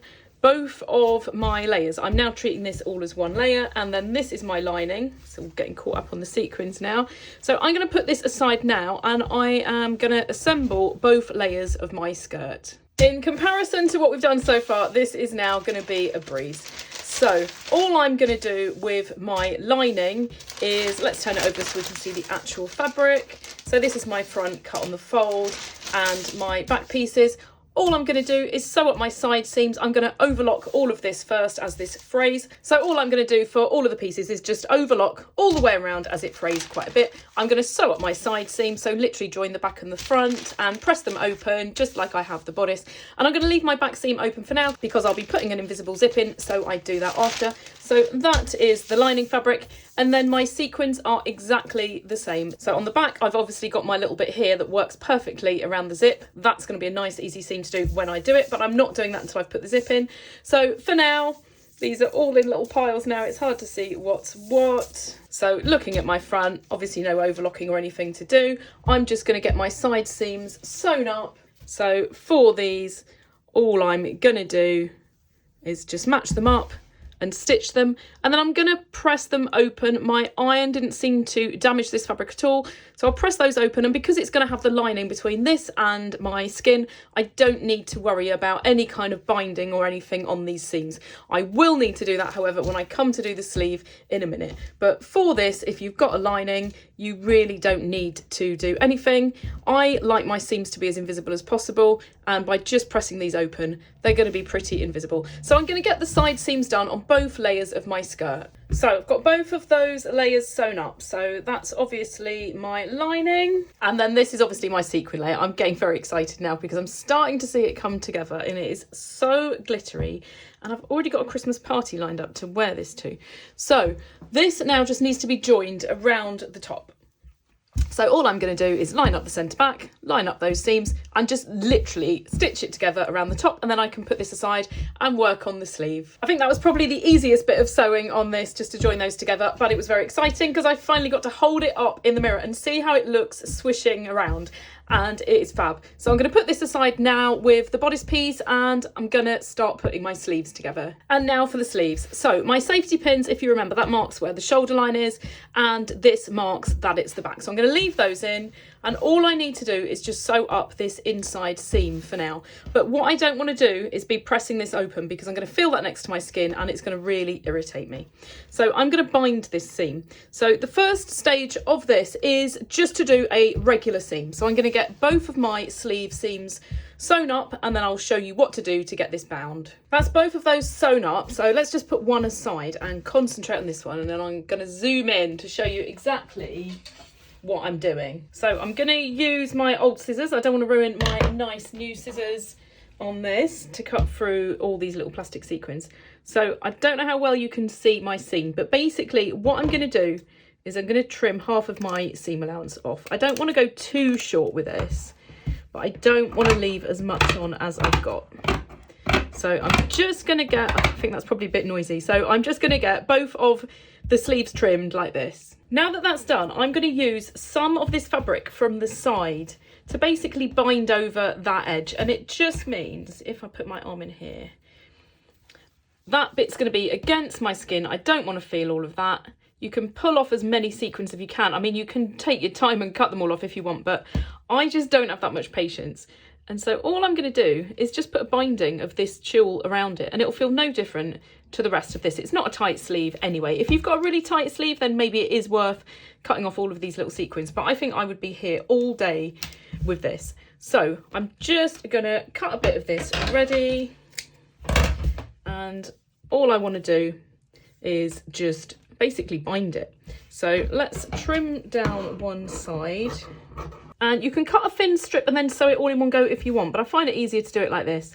So I'm just gonna position it here, and I'm gonna just sew on here halfway between my stitch line and my cut edge. So I'll get that sewn on both of my sleeve seams, and then we'll have a look at the next step. So I've got that now sewn on one side. All I need to do is just trim this a little bit shorter. I need to work out how long I want it to just fold over and then turn under there. So it obviously needs quite a bit off.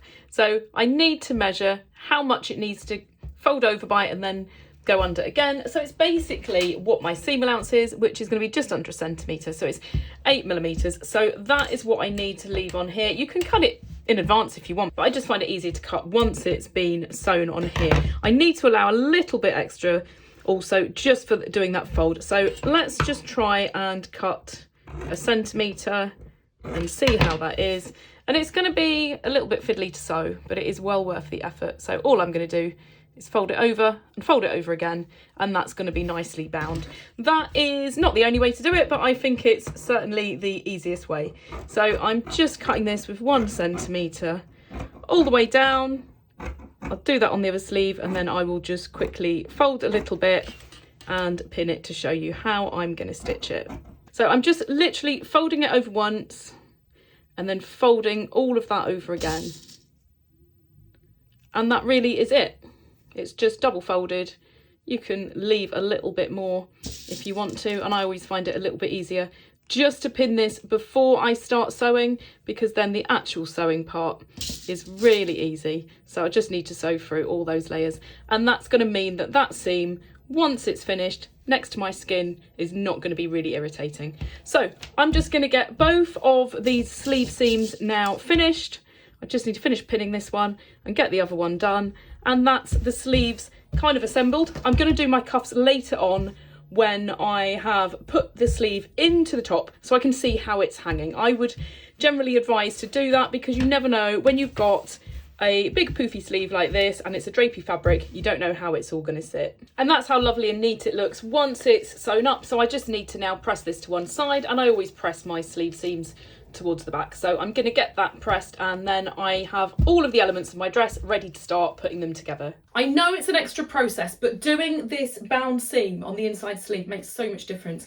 The last thing you want to feel, if I just rub that like that, the thought of feeling that all up my arm all day would not be very pleasant. And by putting that binding on that inner seam, it just makes it so much nicer to wear. All of the elements are done now. So the first bit I'm going to join is my top to my skirt. So I'm not going to do anything with the lining for this yet. I'm literally just going to join all of this at the waist. So I just need to line up obviously my side seams and my centre back, and then this should all fit absolutely perfectly. So I'm just going to do a basic seam, and then I'm going to press it all towards the bodice. This is because later on I'm going to conceal all of these seams within the lining. So I'm just going to get that stitched up now, and I'll show you once it's done. So now we need to put the zip in. So it's just a basic invisible zip. You might have seen my tutorial for how to put that in before. Now the only difference in this, I'm going to stand on tiptoes because I don't know if it's all in shot, is that the zip goes through both the layers to about this point here, and then it separates. I don't know what you can see when I'm doing this, but I want this swishy. I don't want it all sewn together all the way to the bottom. So I'll show you how to get the zip in, and then how to separate those layers and sew it up so that your layers are separated from below the zip. So the other thing I'll say is don't put a zip in that's too long. You want to kind of have it as short as you can get away with. Mine comes to, I think, about here. So what I'm going to do is shorten this zip a little bit because this skirt is nice and loose. I don't need to have a zip that goes all the way down to the hip. So to make the skirt a lot more floaty, because basically these two layers of skirt are going to join together where the zip is, and then they will separate underneath. So I want this zip to be as short as I can get away with, really. So lining it up at the top here, obviously this whole section here is fitted. This is nice and loose. I'm going to shorten my zip to here, and I might have to put this on over my head, but I think it's going to be worth it to have a nice swishy skirt. To shorten this, all I've done is I've used some of the tulle fabric that I used before when I bound that sleeve seam to just go over the end of my zip. So I'm now going to get my zip in. I'm not going to go into any detail of how I'm doing this because I have a separate tutorial if you need it. And obviously if you are used to making clothes, you will already know how to put a zip in, and you don't want this video to get any longer than it needs to be. So I'm going to get the zip in now. I'm not going to do anything with the seam underneath it until I show you what I'm doing. So I'm going to get this sewn in both sides, and then I will show you how to finish this off with the 2 layers separately. My zip's now in, so just make sure you match up your waist seam here, because it's not going to look great if that's mismatch. But that's now in. It doesn't do it particularly easy because I probably sewed a little bit too close to my sequins, but at least it's nice and invisible. So I now need to finish off the rest of this seam. If you want to, at this stage, you can bind this as well. But to be honest, because my tulle here isn't going to fray and I've overlocked my lining, I'm not going to do it. I don't want to add any more bulk than I need to. But if you haven't got an overlocker and you've just got a raw edge here, then it's worth binding that. But don't worry about the part that is above the waist, because that's all going to be concealed within the inner lining. It's only just this little bit here from the waist to the bottom of the zip that would be worth binding if you want to do so. So what I need to do now is I need to finish off this back seam here. I don't want to just sew through all the layers together. I want these layers to be separate so they can swish separately, and of course my outer layer is a little bit fuller than my inner layer as well. So what I'm going to do is, the first bit I'm going to do is exactly the same as you would normally with an invisible zip. I'm just going to put all of these layers together, and I'm going to just sew just a little bit here. A couple of centimetres is all I need just to sew up to where I've sewn the zip in. So I'm going to get that bit done first. So that's the first little bit done. So let's just trim some of these threads off. So this is where I've sewn the zip in, and then this is the little bit here that's gone through all the layers. So if I just turn that round, so you can see now where the zip comes down. My zip finishes about here, and I've got this little tiny bit of seam through all the layers. But this is the point where I want to separate my layers and have this seam sewn up separate to this. So what I'm going to have to do is I'm going to have to cut across here, because it's the only way that I can do this. So what I'm going to do, make sure I get my glasses on so I can see what I'm doing and I don't mess this up, is on the layer with the sequins here, I want to cut right to this point where I've stitched it on. So if I fold it like that, I can see really clearly. And I really don't want to be making a mistake when I do this. So just take your time when you do it. And now that that's done, if I turn this all the right way around, what I can do now is I can sew this seam here to get this layer done, and I can sew my inner layer here to get this done. So you don't need to snip this inner layer, you only need to snip the outer layer. And it's the same principle if you're using chiffon or any of those kind of fabrics where you don't want to sew them all together. So it's always easier to start with the outermost layer. So I'm just going to put right sides together, and I've got my nice tulle edge here, which makes this seam lovely and easy. So all I'm going to do is just basically sew up here, and then I am going to do exactly the same on my lining layer. And when I do this, I just need to make sure that I don't get my sequin layer caught up on there. So I'm going to get both of those layers now sewn up, and I'm going to press those open, and then I'm going to give this a good press as well where my zip is, so this sits nicely.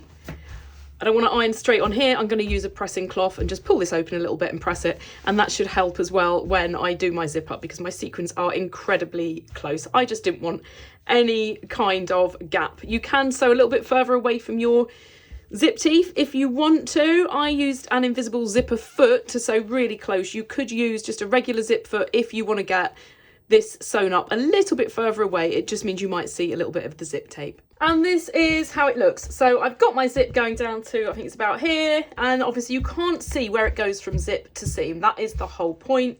And it's still going to be swishy because it's not attached on this part here. So just make sure you don't snip this too much at this point, and make sure you don't get it caught when you do this seam. But this is how you want it to be. I could have potentially gone a little bit shorter with my zip, but I didn't want to go too short and then struggle to get it on even over my head. But that is the main bit now of the dress put together. So let's flip it over and see that side as well. So now I've obviously got some finishing off to do around the neck, and I've got to do my hem. But my main thing is obviously getting my sleeves in. So I'm going to do this now, and I can't wait to now see how it looks with these sleeves in. So I'm not going to do anything with the lining just yet. I'm going to put my sleeves in, and I'm just attaching them to these 2 layers. I'm not doing anything with my inner lining just yet. So I'm now going to put the sleeves in, and I'm only putting them into the top layer. I'm not putting the lining in just yet. If what you see me do is a bit too fiddly, the other option is to get all of your bodice lining in and then put your sleeves on at the end, and you can just bind around the seam. But this feels much nicer. It might seem difficult to do, but promise me, it's really not. It's not much different to just bagging out a normal armhole. So have a look at me doing this, and I'm sure you'll have the confidence to do it as well. So I know from my sleeve that this one goes on this side because my second pin indicates the back. It is just one of those things that I've always done that just makes it really idiot proof, and I can be an idiot sometimes, so it's well worth doing. This is the armhole it's going on. I'm just double checking that now in case I've just got it muddled when I've undone it. So I'm going to keep my sleeve the right way around. I don't turn that inside out. And I'm going to join these seams here. So the side seam on my bodice to the inside seam on my sleeve, and make sure you just pin that through the right side. So I've got my nice neat bound seam there, and I'm just putting that pin through there. I'm just going to cut that little bit off while I'm doing it. So that is that in the right place. So I need to just put the rest of this in, and it should ease in really well because there's hardly any ease in this sleeve head because of the way I drafted it up. So I'm just going to put a pin through this one here, which indicates that it's at the shoulder line, and I might have to rejig it forwards or backwards a tiny bit, but it's going to be pretty much on that line. So that's the top and bottom in now. So what I can do now, I know that's in position. I always like to have my heavier fabric underneath. So I'm going to turn it around this way, and I'm just going to work my way around, pinning this in, and I'm going to ease it in. Let's see how easily that goes in. I'm sure you don't want to watch me doing this whole process, so I'll get this all pinned in and then show you how it's gone. Because I didn't have very much ease at all in my sleeve, it's gone on really easily. Just make sure you keep these seams open and you don't accidentally close those up as you're doing them. So that's all pinned on now, ready to sew on. So I'm just going to pin my other sleeve on and sew these both on at the same time, and then I can try this on and see how it fits. And now that that's done, I am ready to put my lining into my bodice. So I'll do the neck first, I'll get some understitching in there and finish that off. Then I'm going to do the armholes. Then I'm going to finish off around the zip down here, and then the last bit is to bag it out around the waist, and all it's going to leave is 2 bits, one either side of the zip, of little bits of hand sewing to do, and all of your seams are all going to be completely contained, so it looks absolutely perfect from the inside. To get this lining in, I'm going to join it around the neck first. So if you want to add any interfacing in this to have a stiffer neck, then you need to do it at this point, or if you're using an iron-on, I recommend doing it before you even sew your shoulders up. I'm not going to put anything in. If you've seen my videos before, you'll know I don't love stiff necklines, and whenever I do put anything really stiff in, I always regret it. And I want this to be nice and soft. It's a really soft dress. It hasn't got a stiff lining. The skirt's nice and floaty. I don't want my neck to be really stiff. And once I fold this under, it's actually going to be a fair few layers, that it's going to give it a lot of stability. I'm going to snip in it to go around the curves, but I'll leave all of that seam allowance there, and it will have the seam allowance from my lining as well. So you imagine there's a few layers by the time I've done that. So the first thing I need to do is lovely and straightforward, and if you've bagged out a neck before, you'll know exactly what to do. I am just going to line up my shoulders, and I'm going to line up my centre back. Although I'm not stitching all the way over, I'll show you how I'm going to bag out that zip in a bit. I'm just going to stitch to here, which is a couple of centimetres from where the zipper teeth are. So I just need now to pin that around there, obviously the same on the other side, and then I'm just going to pin all the way around the front. So once I've got all of that pinned, I'm just going to stitch this my seam allowance of 1.5 centimetres from the edge, and just stopping 2 centimetres roughly, doesn't have to be exact, from where the zipper teeth are here. So I'll get that all stitched on, and then we can look at how to finish off bagging that out. So that's now sewn in, and obviously that's not gonna sit flat around that curve. I mean, it actually doesn't sit too bad considering I've not trimmed it or snipped it or anything, but I want this to sit perfectly and I don't want this lining to be seen. I've obviously matched the colour pretty well just in case a little tiny bit is visible, but I want that to stay completely on the inside. So what I'm going to do is I'm not going to trim this seam down. I don't want to make this really short because I want to use my seam allowance as extra stability on that neck. It gives it a nice thick edge. So let's look at it on this side because it's a little bit easier to see. It's a little bit lighter. So I don't need to snip too much here because it's fairly straight. So I'm just going to do a couple of little snips here. These aren't the best scissors for doing it with, but obviously I'm cutting through sequin, so I'm not going to use my good ones. And where it goes much more curved here, this is where I'm going to snip it down a little bit further. I'm not going to snip that bit there too much because it's fairly straight. And then obviously when it comes to the front, the whole thing is curved. So I'm gonna just snip it a little bit for now. I don't want to go too close to that seam. Normally I would snip with the end of my scissors, but because I've got these old scissors that aren't especially sharp and I've got the sequins, I can't do that. So I'm just going to do that all the way around. And I might need to then go back in and do a few more snips right on that kind of centre front bit to get that to sit perfectly. But we'll see how it is. So that's now turned around, and before I do my understitching to hold that lining in place on the inside, I've just put a few pins in just so I can see if the snips I've done are enough. I'm going to do a few more snips just around this bit. That's the centre front there. This all sits really well. There's no problem with that, but because this bit is a little bit more curved, I'm just going to do a few extra snips there. So you can see through this lining and see these little bits, but it doesn't matter. I just wanted a lightweight lining because I wanted to conceal the seams so that it felt a lot nicer. It doesn't matter if I can see that from the inside. That is going to be a really nice, neat, clean finish for the neck. Now that I have put the extra snips in, I can do my understitching. So all I need to do is make sure my seam allowance is all facing my lining, and I'm just going to stitch this a couple of millimetres from where the seam is here, and I'm just going to go all the way around the neck, but I'm going to start and finish it about a centimetre and a half from where I've stitched that on, so about this point here. So I'm just going to get that stitched all the way around, and then when I finish this off at the end and I give it a press, that's going to help it all stay on the inside nice and neatly. So I'm going to leave my neck like that. It's going to have a press in a bit. But the next thing I'm going to do is finish off my armholes. Before I do that, I'm going to take this tacking out now. This is all sewn in well. I don't need that. I didn't necessarily need to leave it in, but I thought I might as well because it just helped everything stay together. And I'm going to now bag out my armhole. So if ever you've made a sleeveless dress with a bagged out armhole, it's basically exactly the same principle. I'm not going to be able to go all the way to the top bagging it out like this, probably, because it's going to be really fiddly. But what I tend to do is go as high as I can, and then that last little bit there can just be hand sewn. So it'll be a case of just folding that over and then folding my lining in. The first thing I'm going to do though, before I do that, is I'm going to just trim a little bit of this off. So I want my lining to stay on the inside.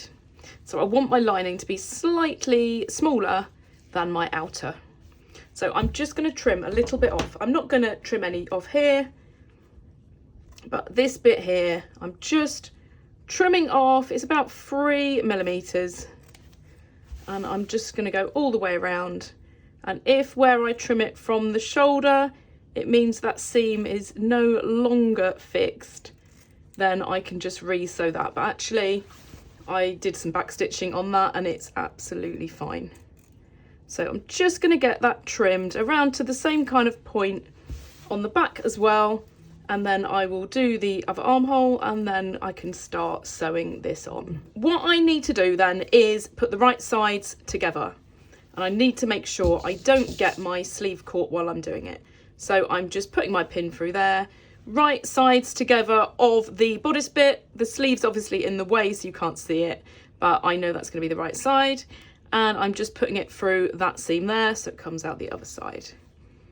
So what I need to do is just pin up either side as far as I can before it starts getting too fiddly.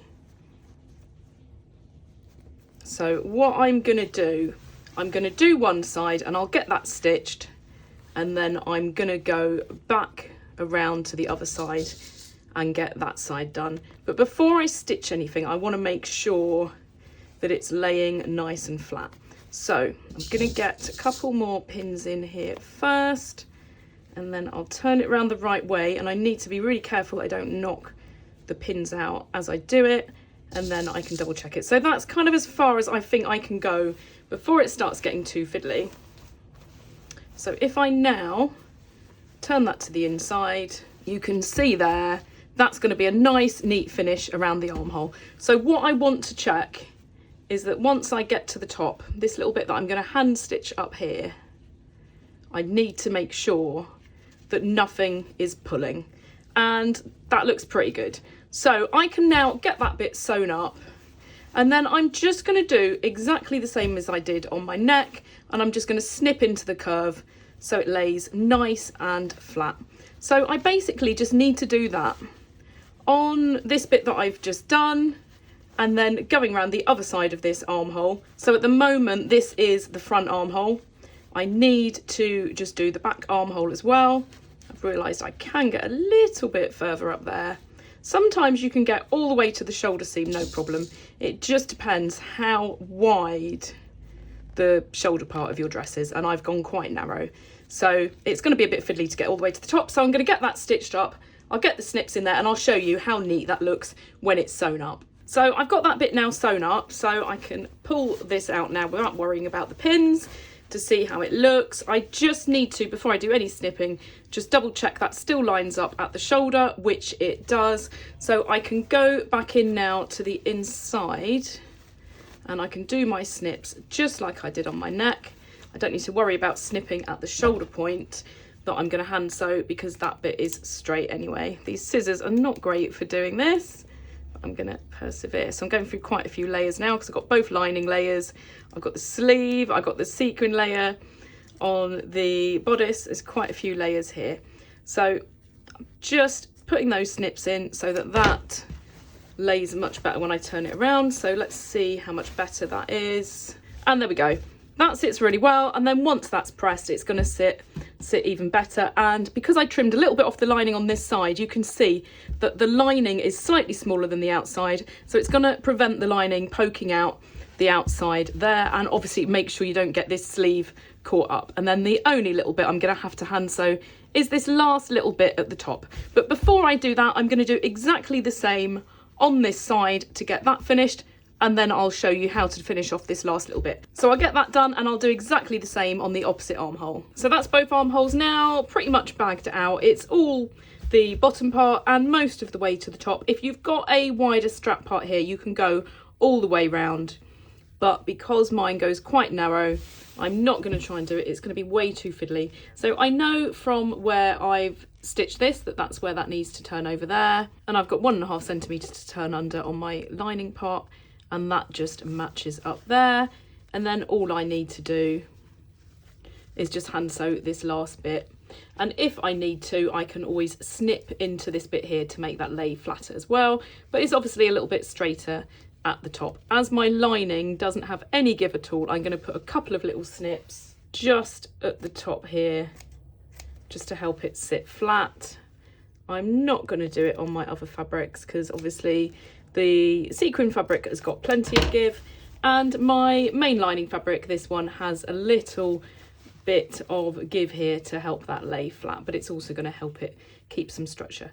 So all I need to do is just put that in place. I'll just pin this so you can see exactly what I'm doing, and I just need to do a little slip stitch down the side here.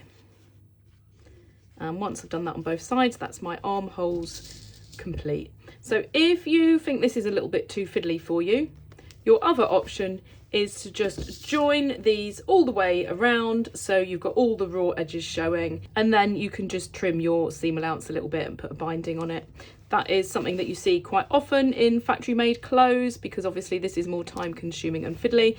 But I think when I wear this this is going to feel much nicer than a bound seam. So for me, it's worth doing. So I'm going to get the hand sewing done on both of my armholes to finish those off before I move on to bagging out the next piece. We're going to have all of this bagged out eventually, so that's going to be nice and neat around the under bust seam. That's going to be bagged out around our zip. Everything's going to be finished off nicely. The only seams you're going to see are the lining seams on the skirt. The armholes are now finished, so I just need to give that a good press, but I'm going to press all of this at the end now. So the next bit I'm going to bag out, and you don't have to do it in the order that I'm doing it in, but I just think this is the easiest way to do it. So the next bit I'm going to bag out is my zip. So what I'm going to do is I'm going to put it with the inner lining on the underside, so you can see here that it sticks out 1/2 centimetre behind this main fabric. And I'm just going to pin it down to just above where my waist seam is. And then what I want to do when I get to the bottom is I want to fold this back so it lines up perfectly with that seam on the outside. And that's what I'm going to sew, and that's going to just finish that off neatly around the zip. So I just need to sew the whole length of this from where the lining joins on there all the way to the top, and I'm going to do that on both sides of the zip. So that is how it looks once it's been sewn on, and when you turn it around you obviously get rid of all of those seams and you don't see the zip.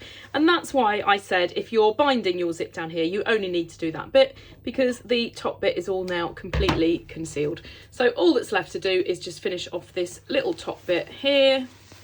There's a lot more information if you watch my detailed zipper tutorial, but just going through the basics, what you need to do now is just fold that over. So you're folding your main fabric over towards your lining, and where this bit is here, where I've stitched the neck on originally, I just need to continue that across there. So I'm just going to sew that bit up there, and then I can trim that and turn it out. This is now stitched, so all I've got to do, I normally check this before I cut it, but I'm feeling optimistic that's absolutely fine, is just trim that, because if not, it's going to be a little bit bulky and it's not going to sit flat. So then when you turn it the right way around, you get a nice neat finish. Just got a couple of threads there to trim off, but from the right side that now looks nice and neat. So I'm just going to get the other side finished off, and that is the zip bagged out, and then I can move on to the next bit. That's the back neck now finished. That's how nice and neat it looks on the inside, so I don't feel any of the sequins or any of the seams. So now that that's done, I'm just going to open up my zip and finish off this waist seam.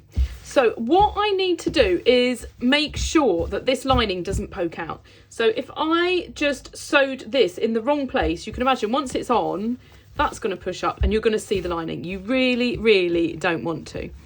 So you just need to double check that if you do the same seam allowance, it's going to sit in the right place. And the easiest way to check this is I've just put that pin just to hold that in place while my lining is definitely on the inside and not poking out.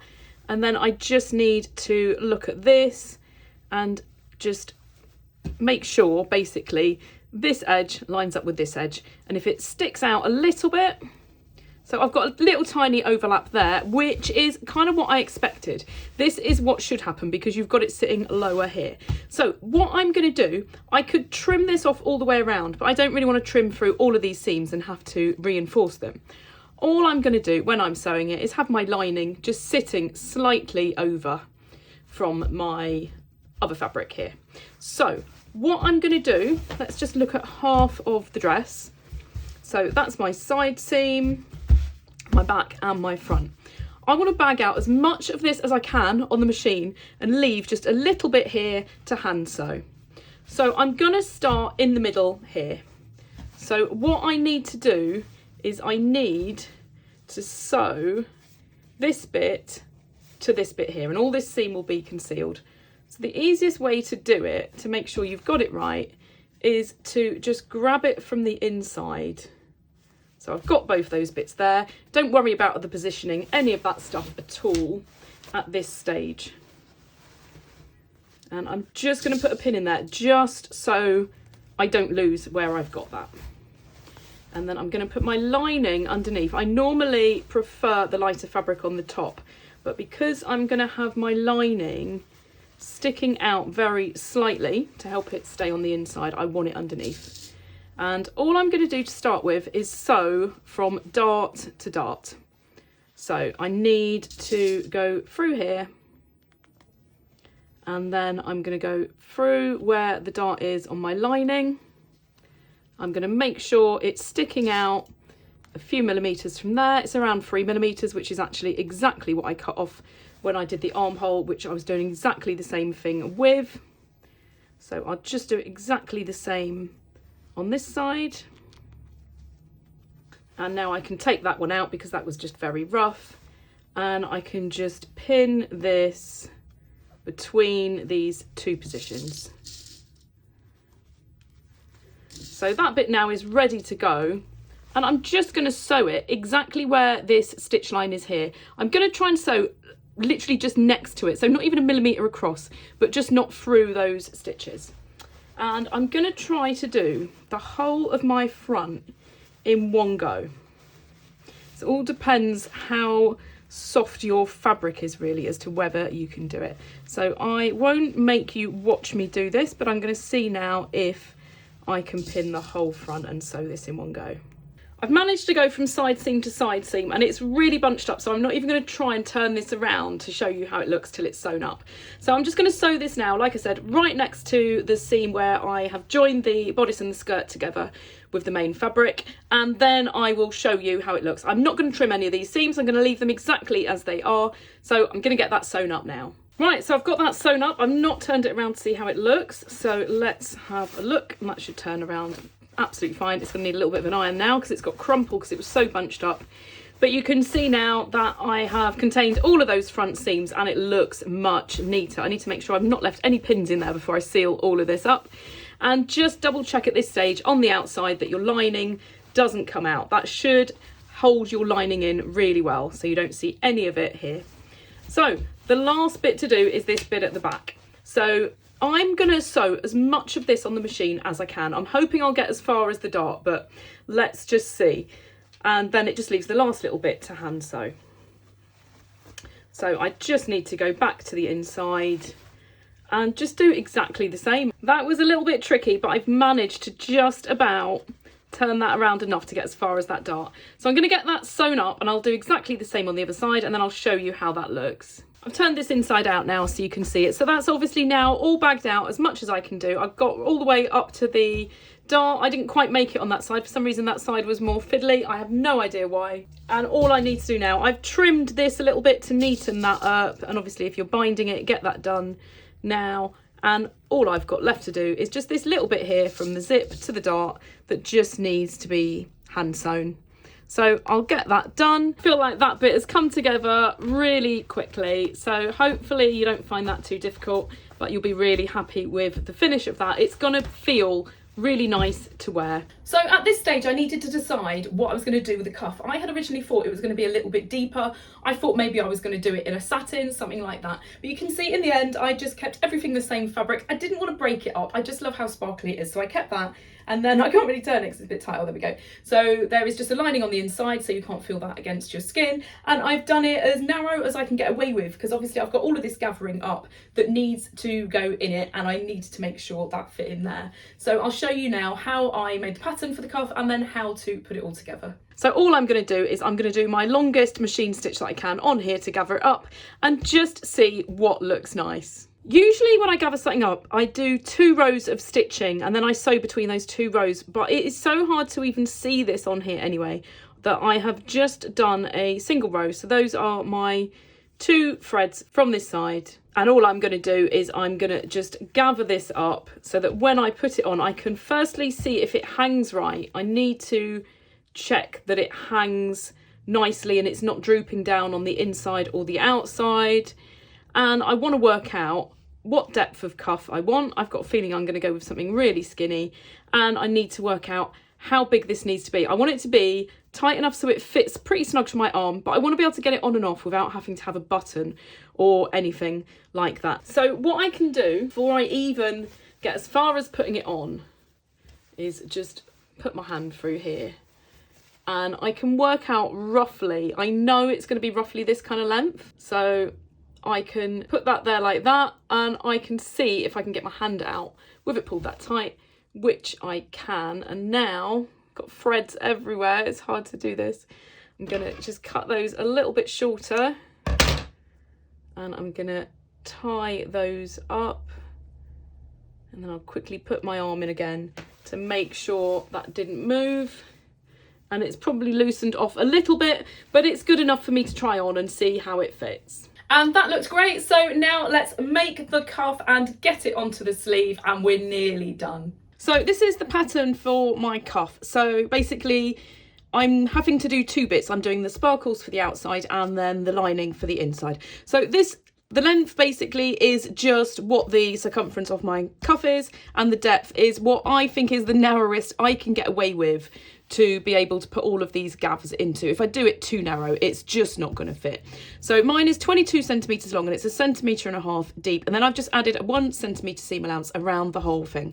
So I need to now cut this out of the sequins and both lining layers, and I'll show you how I put it together and how I join it on. I've got all of these now cut out, and the first thing that I'm going to do is I'm going to just layer up my sequins over my main lining.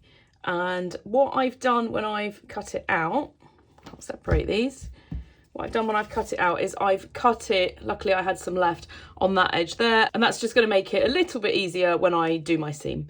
So I'm just going to get that layered up, and then I'll show you how to put it together and join it on. Now that I've layered that up, the next thing I need to do is just put the right sides together and just join these up, and I'll do exactly the same on the lining, and then I need to just press those open. So that's all 4 bits now pressed. I've stitched them together, pressed these open, and I've just pressed the lining ones to the side. It's only really thin fabric. So the next thing I need to do is join them together. So the side where I've got just the tulle, I'm using that as my bottom edge.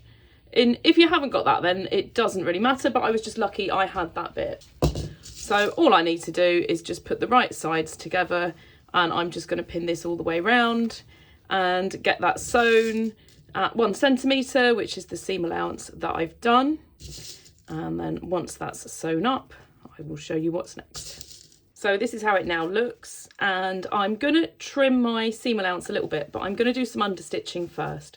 So what I'm going to do is I've got my seam allowance pointing this way towards the lining, and I'm just going to stitch a couple of millimetres from the edge here before I do any trimming. So I'll get that done on both of these pieces. And that's how it looks now with my understitching on there. So what I'm going to do is trim off some of my seam allowance. It's quite fiddly because these are very little pieces, but I need to get my old scissors. Nearly used my nice scissors, I'd have regretted that.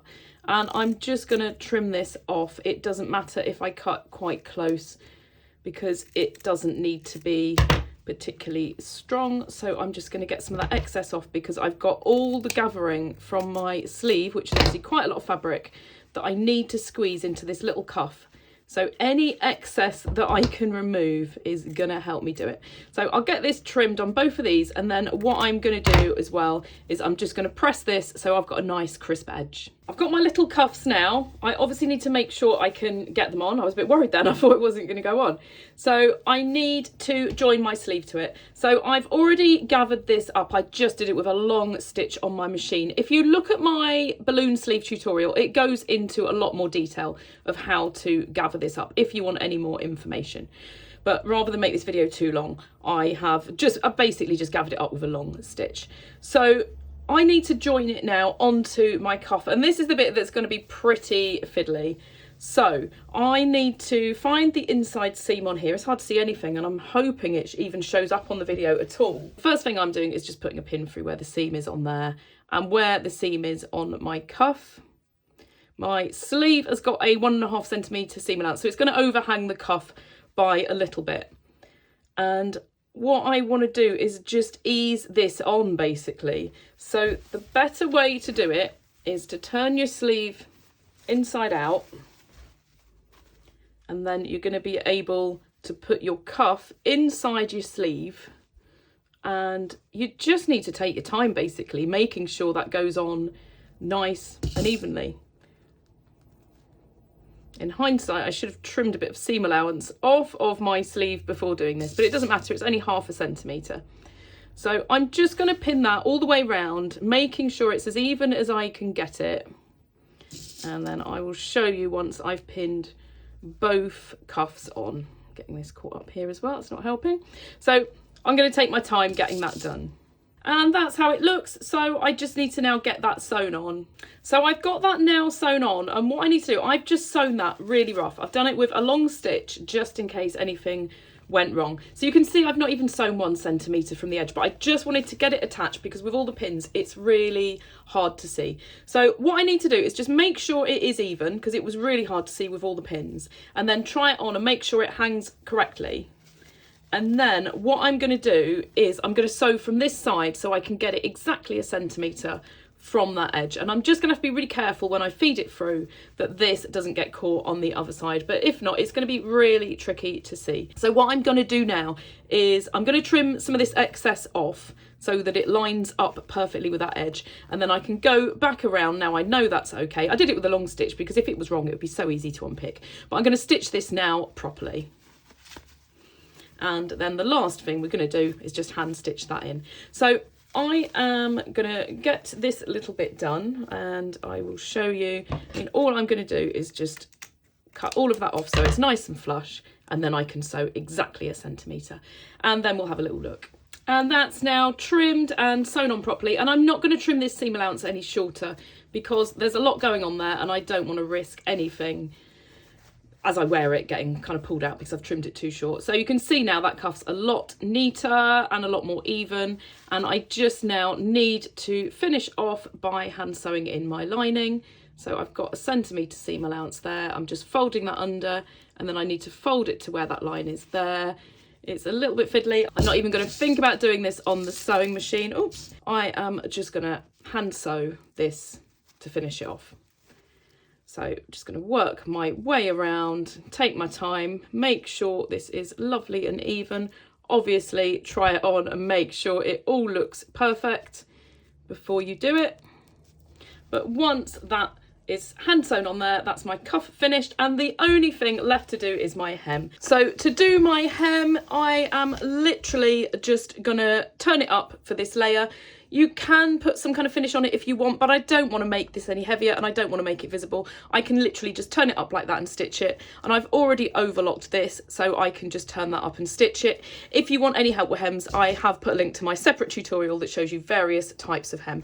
But before I do that, I'm going to try it on and I'm going to see what I think about the length. I cut this around knee length, so I had plenty to play with. Chances are I'm going to go a bit shorter because I never like my dresses to look too sensible, especially if it's a sparkly Christmas dress. So I'm going to try it on now and see how it looks and decide on the length, and I think I'm probably going to go up a little bit to make it really funky. So I've just got that hand sewing, I think it was this one, I've just got that little bit of hand sewing left to do. I'm going to do my hem, and then one last little thing I might do is just put a little hook and eye on the top there just to hold that together, and that is my dress complete. And it's just the hem to do. I'm not going to go into any detail about the hem because I'm sure most people know how to do a hem, and if they don't, I have another video I've put a link to that shows you all sorts of hems for all kinds of fabrics. So you just need to decide on the length. I ended up making mine just a little bit shorter once I tried it on. I always cut it a little bit longer just in case, because it's hard to visualize things like that sometimes. So I just took off about 3 centimeters and I did a basic folded under hem for this. So once you've done that, that is the whole dress done, and I really hope you've enjoyed this tutorial. If you have, please like and share it and subscribe to my channel. I'm always uploading new tutorials and I'm always looking for ideas for new tutorials, so if there's something you'd love to learn about, then do please comment below and let me know what you would like to see a tutorial of.